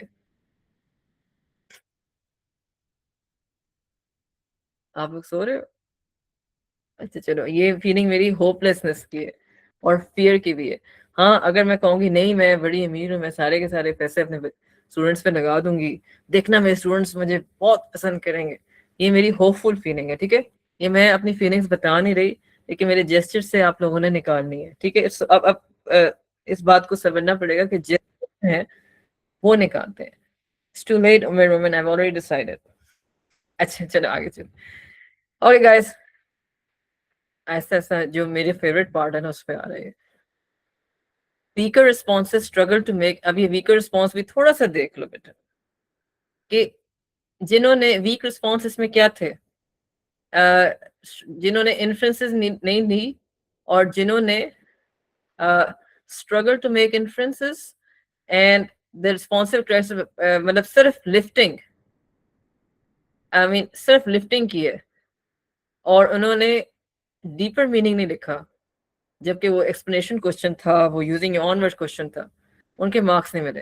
For example, some gave details alone. For example, he was thankful to have found this slot among the rocks for trapping me. Other listed feelings without supporting. For example, he felt relieved he finally found a place among the rocks that gives a valid feeling, but the rest is narrative, not evidence. So, what is important? जब आपको ये देखो, उन्होंने बड़ा clear बता दिया, ये बड़ा क्लियर बता दिया कि give details from the text to support your answer। बड़ा क्लियर बता दिया। ठीक है। और डिटेल्स क्या होती हैं, एक आध वर्ड, अगर तुम्हें एक फीलिंग है, कोई एक वर्ड है जिससे आपको समझ आ रही है वो ये कह रहा है, तो वो लिख दो। ठीक है। Paragraph should make it clear how the candidate has arrived in his, for example, the writer was scared of the fierce wind blowing his tent, so he did in his sleeping bag। अब ये वही बात कर रहे हैं कि आपने पूरा का पूरा आंसर राउंड अप करना है अपना आंसर। ठीक है। राउंड अप द आंसर, यहाँ पे ये कह रहे हैं round up the answer. Okay. इसके किसके मार्क्स हैं? राउंड अप द आंसर के मार्क्स हैं, पता है। और क्या है, और डिटेल एनालिसिस की दो चीजें बार बार आ रही हैं, दो ही चीजें बार बार आ रही हैं, पता है। तो इसका मतलब क्या है? इसका मतलब ये है कि हमें दो चीजों पे खास ख्याल रखना पड़ेगा कि आंसर को पूरा लिखें। यानी वो डर रहा था, क्यों? क्योंकि उसको ये लग रहा था कि उसकी ये चीज हो जाएगी वो, और फीलिंग लिख रहे हैं तो एविडेंस लिखें कि इन लफ्जों से मुझे एहसास हुआ कि उसको ये फीलिंग हो रही है। ठीक है। अच्छा, ये थोड़ी सी उसने एक सम अप कर दी, एडवाइस दी आपको। Look at the question wording. Feelings, could the writers feeling change over time? Different different अगर वर्ड यूज हुआ इसका मतलब कि फीलिंग चेंज हो रही है। चूज एविडेंस, सबसे इंपॉर्टेंट बात है। ठीक है। इसको मैं कोशिश करती हूँ कि रेड में हाईलाइट करूँ आप लोगों के लिए, अगर रेड कलर इसमें ना अजीब सा आया हुआ, ऑरेंज में कर देती हूँ, ऑरेंज में नहीं, ब्लू में कर देती हूँ। ठीक है। सबसे इंपॉर्टेंट है use own words to describe. Own words तो बहुत इंपॉर्टेंट है। आपको पता है कि जब आप डिटेल लिखते हैं तो हाँ आफिया, अब मुझे लगा ना, मैं भी ये सोच रही थी क्वेश्चन नंबर 1 आसान है, तो मैं कोशिश करूँगा क्वेश्चन नंबर 2 से स्टार्ट करूँ, लेकिन इसके लिए आज ये फिनिश करना जरूरी है। ठीक है। मैं अगर आज की क्लास में नहीं होता तो मैं कल की क्लास में आज तो कैंडिडेट रिस्पॉन्स फिनिश कर दूंगी, फिर मैंने एक स्क्रिप्ट दिखाना, आपको स्टूडेंट का स्क्रिप्ट दिखाना था जो उसने राइटिंग पेपर का किया था, वो मैंने दिखाना था आप लोगों को। अगर वो आज नहीं तो कल मैं 15 मिनट में दिखा दूंगी, वो उसको एनालाइज कर देंगे, फिर हम स्टार्ट कर देंगे, ठीक है?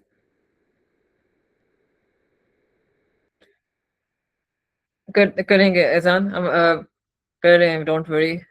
ये थोड़ा सा रहेगा, मैं भी पेस को तेज करना चाह रही हूँ, लेकिन everything is so okay. This proved a challenging question, successful responses recognise. इसमें क्या बात लिखी है, इसमें उसने क्या सारी बात लिखी है, ठीक है? इसमें लिखी है उन्होंने बस यही बात उसने लिखी है कि अच्छा, saw the first line as indicating difficulty rather than rather something more. Oh my god. A significant number of responses saw the first line as indicating difficulty rather something more positive. ठीक है? Connotation. ये क्या कह रहा है, मैं थोड़ा सा आप लोगों को लिख के साथ दे रही हूँ कि ये कह रहा है connotation. Connotation क्या होती है कि वो कोई पॉजिटिव फीलिंग है, नेगेटिव फीलिंग है, ठीक है? कॉनोटेशन का मतलब है वो किस तरफ, अच्छा बुरा, किसकी तरफ रेफरेंस कर रहा है, ठीक है? अब सुपरलेटिव मोस्ट, ये भी आप लोगों को पता है मेरे ख्याल से कि इसमें वो क्या कहना चाह रहा है। वो ये कहना चाह रहा है कि most helps you, gives you a clue, that there were many options, ठीक है? ये मैंने पहले बताया था, हमेशा कंपैरिजन में इस्तेमाल होता है, ठीक है? ये मैंने पहले ही बताया था, ठीक है? इसको हम कर देते हैं पोस्ट। अच्छा, in order to gain 2 marks, ये भी थोड़ा सा नीचे कर लेते हैं। In order to gain 2 marks from this response needed to include two things. मैंने कर the labyrinth image, इसमें भी देख लें कि strong responses avoided repeating words from the text principally, यानी और ये इसमें उन्होंने highly paraphrased versions, challenge, confusing, puzzling को prefer किया। less confident responses were, वो कह रहे थे उन्होंने बस ये कह दिया कि एक्साइटमेंट था, मतलब एक्साइटमेंट में उसने ये कर दिया, उसने ये इसलिए कर दिया, यानी उसमें पजलिंग और चैलेंजिंग को उन्होंने नहीं हाईलाइट किया, ठीक है? उल्टा कॉनोटेशन, कोई फीलिंग लिख दी। तो यू नीड, इसमें रिक्वायर्ड ये था कि आप एग्जैक्ट सिनोनिमस फ्रेज लिखते, ठीक है? ओके, अब हम आगे चलते हैं। अच्छा, ये कौन सा वाला आ गया, अब है ये आ गया, ठीक है? ये D. This question required two different ideas and proved challenging. Successful responses when pointed two different effects into the given versus strength, energy. Many cases gave one focusing on roaring. अच्छा ठीक है, अब याद है आप लोगों को एक, वही मैं इसको थोड़ा सा मैं डिटेल में बताना चाहूँगी, क्योंकि ये मैंने उसमें बताया था आप लोगों को, बट मुझे लगा कि ये चीज़ समझ नहीं आई, इसको थोड़ा सा मैं डिटेल में बताऊंगी। बेटा ये देखो, इन्होंने इस क्वेश्चन में लिखा हुआ है ये रोरिंग, स्वर्लिंग, फोमिंग, ठीक है? और इसका इफेक्ट बता रहे हैं। तो आपको एक बात समझ आनी चाहिए, जो रोरिंग की बात कर रहा है ना, तो रोरिंग और स्वर्लिंग और फॉर्मिंग, इन तीनों को इंडिविजुअली एनालाइज करें, वो यही कह रहा है इसमें। वो देखो वो क्या कह रहा है कि roaring to create the image of the water, many candidates successfully gave an one suitable effect, often focusing on roaring, जबकि आपको तीनों के मार्किंग्स के भी ये लिखा था, तीनों को इंडिविजुअली एनालाइज करना था। इसी तरह 0500 वाले भी, 0500 IGCSE पेपर में भी इसी तरह, जब आपको प्रेस पिक करते हैं मेटाफोरिकल एनालिसिस के लिए, तो वर्ड्स को इंडिविजुअली एनालाइज करके लिखें। खासतौर पे इस तरह के क्वेश्चन 1123 आपको आएंगे। तो यही उसने यहाँ पे भी कहा है कि some kind of generalized ideas of being scary for the fact, generalise नहीं करना, टू द पॉइंट लिखना है, ठीक है? और बात को जो है क्या कहते हैं, इंडिविजुअली एनालाइज करना है। अब उसमें रोरिंग था और स्वर्लिंग, गोल घूमना, और फोमिंग, बबल्स, तो तीनों के रेफरेंस से आंसर करेक्ट होता है। अगर तुम लोग रोरिंग और दोनों एक पे गौर करते तो आंसर गलत होना है। तो कुछ बच्चों ने ये लिखा है और कुछ बच्चों ने दूसरी तरीके से लिखे, वो ये बता रहे हैं, ठीक है? Some strongs were dealt with each word separately, ये बात मैं कह रही हूँ, ठीक है? कि यहाँ पे वो कह रहे हैं कि कुछ बच्चों ने हर वर्ड को अलग तरीके से डील किया, उनको मार्क्स मिले। ऑलराइट, तो इस चीज को समझना बड़ा जरूरी है। The first task was to provide example of extract in the form of quotation. Candidates first needed a single line answer space to write example that they should not exceed this line. The key to success in this question is to, अब ये देखो, the key to success in this question is to the choice of example. So it needs to be rich enough in suggestion and connotation for two impressions to be confidently explained. Sometimes a single word such as fairy tale might work, but generally selecting a short sentence, part of sentence or phrase is advisable. अब ये बात कर रहे हैं उस question की, पता है मैं आप लोगों को बता दूं, राइटर्स इफेक्ट क्वेश्चन की बात कर रहे हैं। मैं नीचे आपको दिखाती हूँ, ये वाला क्वेश्चन है, ये वाला, इस क्वेश्चन की बात कर रहे हैं, ठीक है। तो मैं इसका थोड़ा सा आइडिया ने कि वो क्या कह रहा है, इसको तो मैंने मतलब मुझे पता है कि ये सिर्फ एल एम और ई मेथड से करना है, ये और किसी मेथड से नहीं करना सिवाय एल एम और ई मेथड है, ठीक है। ओके, ये मैं लिख देती हूँ यहाँ पे, एल एम ई, और कोई मेथड नहीं है इसका, ठीक है। इसको बस हम लोगों ने इस चीज को समझना है और इसी तरीके से करना है। इसको जरा एडिट पीडीएफ कैंसिल करना चाहती हूँ, ओके, ठीक है। क्योंकि इसमें सबसे पहले आपने फ्रेज पकड़ना है, ठीक है। इनको हम अगर देखें, फ्रेज पकड़ के हमने, यानी ये देखें, the example must be the words from the extract and not a paraphrase technical to this personification metaphor imagery, ठीक है। हम यहाँ पे वो क्या कह रहे हैं,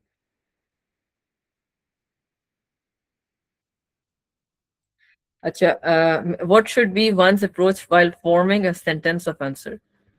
अच्छा, अभी क्या, जब आप आंसर लिख रहे हो सबसे पहले तो कंसाइज लिखना है, वही पूरे एग्जाम रिपोर्ट में बता रहा है, कंसाइज लिखो, टू द पॉइंट लिखो, फजूल बातें मत लिखो, हवा में मत लिखो, टू द पॉइंट लिखो, सबसे पहले तो वो ये बता रहा है, ठीक है। और दूसरी चीज वो ये बता रहा है कि मतलब इन स्टेटमेंट में अगर 1 मार्क है तो लिफ्टिंग हो सकती है, वो भी सिर्फ रेलेवेंट फ्रेज। अगर 2 मार्क्स है तो इन्फ्रेंस लिखें, डीपर मीनिंग लिखें, but don't start your sentence with the writer feels that he went to the shop to, ये मत लिखें, टू द पॉइंट फ्रेज लिखते हैं और आंसर लिखें, ठीक है। अच्छा, वो यहाँ पे क्या कह रहा है कि अगर मैंने, अब लैंग्वेज क्या है, आइडेंटिफिकेशन ऑफ लिटरेरी डिवाइस, ठीक है। अगर लिटरेरी डिवाइस आइडेंटिफाई करनी है तो इसके लिए जरूरी क्या है कि आप ये मत लिखें the example, the selected example highlights imagery, आप लिखें the word, for example magical and beautiful highlights an adjective phrase. वो ये कह रहे हैं कि हाईलाइट करके बताएं कि ये वाला इस स्टेटमेंट में ये फ्रेज ये वाला है। फिर इसके बाद उसने कहा है कि it is important to avoid using words from the text, किसी सूरत में आपने टेक्स्ट से वर्ड्स नहीं यूज करने। अच्छा, ठीक है। फिर आगे, many weaker responses repeated other parts of extract instead of explaining the impression. अब आप लोगों ने इंप्रेशन, ये मैंने मीनिंग के जो मैं बताती थी कि मीनिंग क्या चीज है, सारी बात है कि आप लोगों ने मीनिंग को डीपर एक्सप्लेन करना है, ठीक है। यहाँ पे मैं थोड़ा सा करना चाहती हूँ हाईलाइट, ये एक मिनट, इसको हाईलाइट एडिट नहीं करना चाहती मैं, अच्छा चलो। अच्छा, मैनी वीकर रिस्पॉन्सेज रिपीटेड। अब इसमें एक ही चीज वो बता रहा है, वो क्या बता रहा है इसमें कि, मैं आपको लिख देती हूँ कि write the impression that the choice of words of the writer gives rather than detailed meaning। यानी वो जैसे मैंने बताया था कि मेटाफोरिकल एनालिसिस में ये करना चाहिए हमें कि वो जा रहा है, कि वो थक हार के डेजर्ट में जा रहा है, ठीक है। वो कह रहा है कि tired of being humiliated and embarrassed, I have decided to reserve myself in the desert for eternity, ठीक है। अब इससे ये इसका डीपर इंप्रेशन क्या है कि he is hopeless and stop working hard to achieve his to move towards a destination because of consistent failures। अब फिर का ये मतलब नहीं है कि he is tired because of walking in the desert, he is tired because of walking in the desert is the literal meaning। जो मैंने पहले कहा है कि he has given up hope, he has given up hope to walk toward destination is the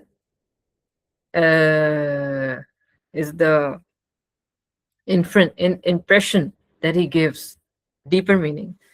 इसमें सिर्फ यही गलती होगी और कोई गलती नहीं है, और इसमें वो यही बता रहा है कि आपको हर हालत में डीपर मीनिंग बताना है। और मैं ये बार बार हर बच्चे को कहती हूँ, यही गलती कर रहे हैं और कोई गलती नहीं कर रहे इसमें, ठीक है। अब इसमें आ जाओ, वो क्या कह रहा है इसमें, जूम, ये बहुत जरूरी है। जूम और individual words notation, select example carefully set करें, ठीक है। और डायरेक्टली कोट करें उसको, यानी उसमें डैश डॉट डॉट डॉट करके पूरे नहीं लिखें, पूरी स्टेटमेंट दिए पूरा लिखें। एग्जाम्पल ऐसी पकड़ें जिसको आप एक्सप्लेन कर सकें, जिसको आपको मजा आए लिखते हुए। अच्छा, using your own words to explain effect, ये हर हालत में अपने वर्ड्स एक्सप्लेन करें। The image you have chosen other part not, सिर्फ वो एक्सप्लेन करें, ये भी बहुत इंपॉर्टेंट बात है, ये बहुत इंपॉर्टेंट है। सिर्फ वो एक्सप्लेन करें जो आपने चूज किया है, पूरी कहानी मत लिखें, ठीक है, पूरी कहानी मत लिखें, ओके। अच्छा, इट्स नॉट, तुम लोगों का तो 15 मार्क का क्वेश्चन है, इट्स नॉट डिफिकल्ट। आप लोग सारी जिंदगी सारा दिन एक ही काम करते हो, नेटफ्लिक्स देखते हो और खाना खाते हो, पिज्जा खाते हो। अब जो बच्चा हर वक्त नेटफ्लिक्स देखता है और फास्ट फूड खाता है, तो नेटफ्लिक्स क्या है? नेटफ्लिक्स है ही डीपर मीनिंग, है ना अफीरा? हमें इस डीपर मीनिंग क्या है? नेटफ्लिक्स, नेटफ्लिक्स में एक चुड़ैल लटक रही है आप उसमें से, छत से, और एक इंसान को खा जाती है, और फिर वो चुड़ैल जो है वो बेसिकली एक लड़की होती है जो कि ब्लैक मैजिक होता है। What the hell is the deeper meaning in this? इसको तो तुम लोग समझ जाओ कि नहीं, बेचारी वो उसके पेरेंट्स नहीं थे, उसे गलती से उस पर गिर गई, तो वो एक नेगेटिव माइंडसेट के साथ पैदा हुई थी। This is deeper meaning, okay. Oh man, I don't watch Netflix. It's out of my league. I mean, I can't stand Netflix, okay? मैं उसकी डीपर मीनिंग इतना समझती हूँ कि मुझे नफरत है नेटफ्लिक्स से, ओके। नफरत है मुझे नेटफ्लिक्स, आई एम सॉरी, आप लोगों का दिल तोड़ रही हूँ मैं, लेकिन it's the most discuss stupid series और ड्रामास जिन आप लोगों को वो बेवकूफ बनाने के लिए इस्तेमाल करते हैं। खैर, वो आपको समझ आ रही है मैं क्या कह रही हूँ? वो तो डीपर मीनिंग तुम लोगों को समझ आ जाती है। वो जो एक हाइब्रिड कल्चर बनाया उन्होंने, वो क्या कहते हैं, जिसमें Bridgerton, what the hell is that, what the hell is that. अब वो उसमें डीपर मीनिंग नहीं है, तो ये जो मासूम सा टेक्स्ट है आपके सामने, इसकी नहीं समझ आ रही, बाकी दुनिया की हर चीज की समझ आ जाती है। वो दिमाग इधर लड़ाओ ना बच्चों, put your mind here, okay. This is how you can actually क्या कहते हैं उससे, क्या, tap in the world of mystery. Literature का वर्ल्ड क्या है? सिंबलिज्म है, हर जगह सिंबलिज्म है। बारिश क्या होती है? दुख बताती है। हवाएं तेज चलती हैं, लोनलीनेस बताती हैं, ठीक है। स्प्रिंग क्या बताती है? हैप्पीनेस बताती है। बस इस तरीके से चीजों को समझने की कोशिश करें, okay. I hope you guys understand that doesn't mean go start watching Netflix, that doesn't mean that, please, okay. All right जी, समरी पे आ जाओ। समरी पे, समरी अब बड़ी मजे की बातें बताई हैं। जो मुझे सबसे अच्छी बात लगी समरी में, इस पूरे पैराग्राफ में, कि ये जो मैं तुम लोगों को डेवलपमेंट का आइडिया बताया था, those who achieved higher mark focus on tasks and only include respects to text which are what belonging. Okay, successful responses did not यहाँ से चेक कर, did not describe that what p-logging means. So हमने definition नहीं देनी p-logging क्या है, where it comes from, what it involves, ठीक है। सिर्फ start ही benefit से किए। The most effective summaries began with the main point from the end of the text. ये सबसे important बात, इनको अच्छा लगता है, they like it, कि आप, ये बात मैं वैसे अगेंस्ट हूँ इसके, लेकिन हम अगले पेपर में एक्सपेरिमेंट करते हैं। इन्होंने शफल किए हैं, ठीक है, they like to shuffle the ideas. So shuffling the content points gives a look of paraphrasing, ठीक है। Shuffling the content points gives it a look of paraphrasing.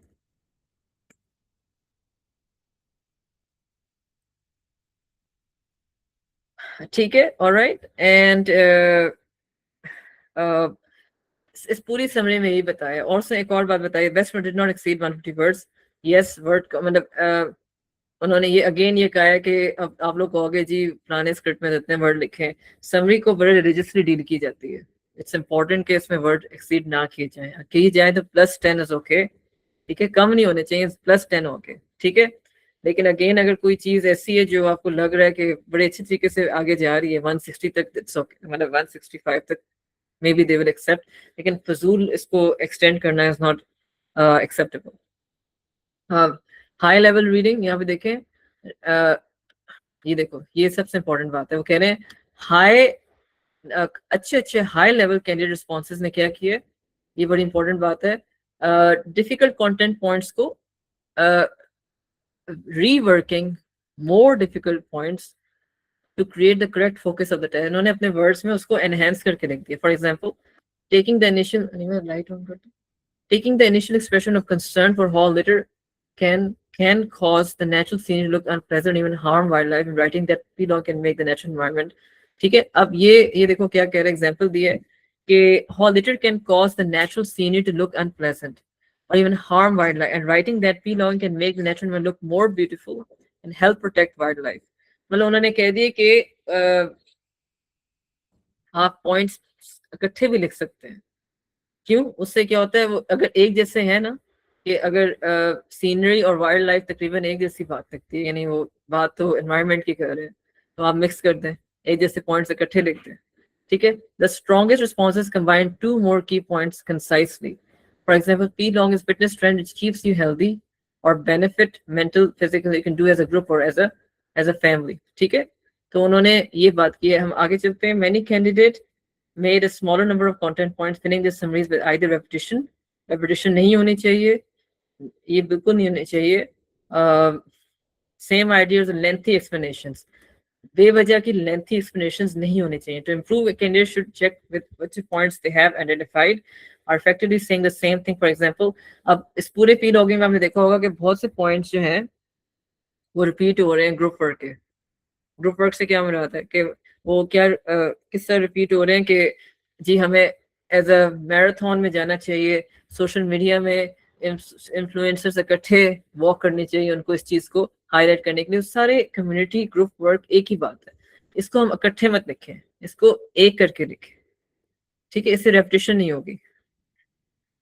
अच्छा, a successful summary should be concise. A candidate should focus on the key element of each point. For example, saying that P-long is beneficial to your health without giving examples of heart rate, blood pressure or immune function. यानी example मत दें। वो कह रहे हैं कि successful summary जो है ना कंसाइज होगी, यानी इसमें वो एग्जाम्पल्स मत दें। अगर आपको एग्जाम्पल वहां दी हुई है उसमें पैसेज में, तो आप फॉर एग्जाम्पल करके मत लिखें। There are times when the words and text are the most efficient way of expressing an idea, and body mechanics are emulated by belonging. अब वो यही बात उसने ये बात उसने इस तरीके से लिख दी है, ठीक है। फॉर एग्जाम्पल ये देखो, ये बात उसने एज इट इज इसने इस तरीके से लिख दी है, यानी heart rate, blood pressure, immune function, बजाय ये लिखने के उसने ये वर्ड यूज कर दिए, ह्यूमन बॉडी मैकेनिक्स, यानी कोलोकेशन का कॉन्सेप्ट पता है, यानी एक किसी का ग्रुप जो होता है, जिस तरह क्लासरूम की कोलोकेशन क्या है, table, chair, white board, black board, ये कोलोकेशन है, ठीक है। हर किसी चीज की फैमिली होती है, हम उसका एक कलेक्टिव नाउन यूज कर सकते हैं। वो कह रहे हैं कि अगर लिखना है तो इस तरीके से लिख दो, खोल के मत लिखो, ठीक है।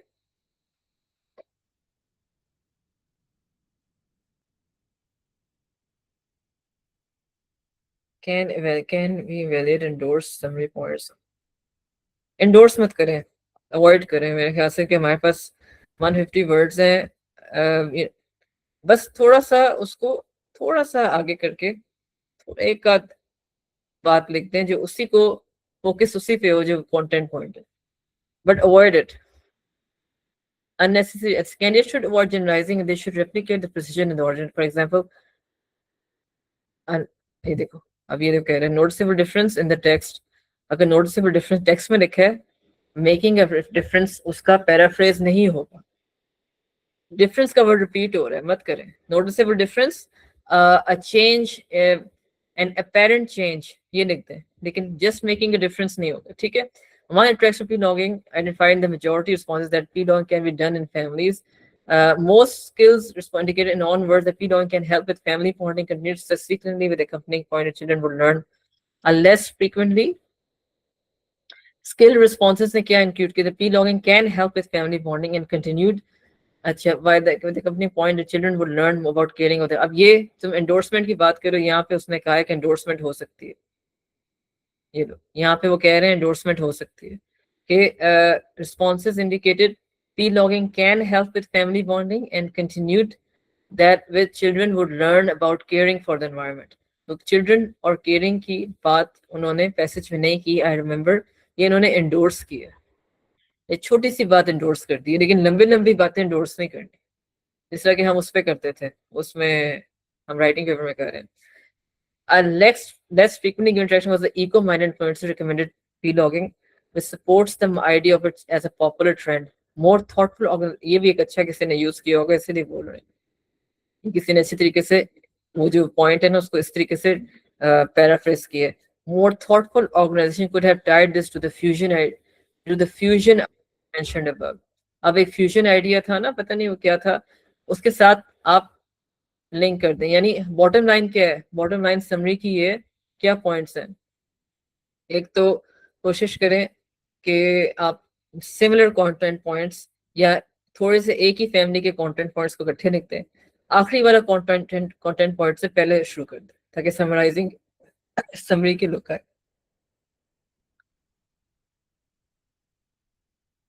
अच्छा, आफिया, ओके। अब एक काम करते हैं बेटा, टाइम थोड़ा सा राइटिंग मैं चाहती थी आज हो जाए, लेकिन राइटिंग जल्दी हो जाएगी। ये मैंने इसको ऑलरेडी पढ़ चुकी हूँ, राइटिंग में इतना टेंशन नहीं है, ये जल्दी हो जाएगी। तो मैं जल्दी में करना नहीं चाहती, मैं चाहती हूँ आराम से आप लोगों के साथ करूँ, ठीक है। कल कल मैं राइटिंग कर लूंगी, मैं सिर्फ हाफ एन आवर राइटिंग पे ले लूंगी कल, ठीक है। ओके, ये ऊपर वाला रे राइटिंग पेपर है, राइटिंग पेपर का आई थिंक राइटिंग, अच्छा ये राइटिंग पेपर नहीं है, सॉरी, ये इन्होंने ना ये इन्होंने इसी का राइटिंग पार्ट को कह रहे हैं कि राइटिंग कैसे करनी है। थोड़ा सा बस सुन लें, हम समरी वाइंड अप कर रहे हैं, प्लीज सुन लें, अभी हम राइटिंग पेपर नहीं स्टार्ट कर रहे हैं। An active verb tackle a massive problem could be made passive. यानी इस तरीके से पैराफ्रेज करें, ये राइटिंग पार्ट है समरी का। Big problems can be tackled in discrete कॉपिंग of the passage, ठीक है। मैसिव प्रॉब्लम को हम ऐसे लिखते हैं, big problems can be tackled, ये कोशिश करें ऐसे ना हो, ठीक है। कि मतलब यहाँ प्रॉब्लम भी रिपीट हो रहा है, आई वुड एडवाइज यू कि प्रॉब्लम्स भी वर्ड मत रिपीट करें, लेकिन आप देखें उसने ऑर्डर ऑफ वर्ड्स चेंज कर दिया और वर्ड्स टोटली चेंज कर दिए, इस तरह हम कह सकते हैं मतलब कि पैराफ्रेज हो गया। Writing in your own words only part of the requirement for successful summary, ये एक बड़ी इंपॉर्टेंट बात है, इसको सुनने। Writing concisely is essential to this concision is achieved not only by vocabulary choices but also by synthesis of ideas. Avoiding lengthy introductions, please lengthy introduction नहीं करनी, definition नहीं लिखनी, conclusion और explanations also help achieve succinctness, ठीक है। लेकिन lengthy ये conclusions यानी summary में conclusion नहीं होती, summary में paragraphs नहीं होते, और summary में detailed explanations नहीं होती, हम to the point लिखते हैं, ठीक है, और main idea लिखते हैं। अब मैं आप लोगों से आई एम सॉरी कि कंप्लीट नहीं हुआ, कल इंशाल्लाह हम कंप्लीट करेंगे इंशाल्लाह, ठीक है। इसको कंप्लीट करके कल का दिन भी मेरा उस पर लग जाएगा आई गेस। स्क्रिप्ट हमने स्क्रिप्ट पढ़ना है, एक इसी पेपर का एक स्क्रिप्ट है मेरे पास, वो पढ़ेंगे और इसको कंप्लीट करेंगे, वो बड़े ज़रूरी है दोनों चीज़ें, ठीक है, उससे आपको ज़्यादा क्लियर होगा। फिर हम मंडे को नया पास्ट पेपर अटेम्प्ट करेंगे, ठीक है स्टूडेंट्स। क्योंकि मुझे पता है आप लोग it's kind of boring the examiner response report. Next time what I'll do is I'll try कि मैं पहले ही उसमें हर पैराग्राफ का एक इम्पोर्टेंट लाइन अंडरलाइन कर लूँ, ठीक है। अच्छा गाइस, ये मुझे थोड़ा सा बता दो, एक बात करनी है, अभी ना जाना, कि आप लोगों के टाइम सूट कर रहे हैं या पहले वाला टाइम अच्छा है, क्योंकि I am a bit upset usually उन बच्चों के साथ भी आई मीन इश्यू बन रहा है। अब क्या करें?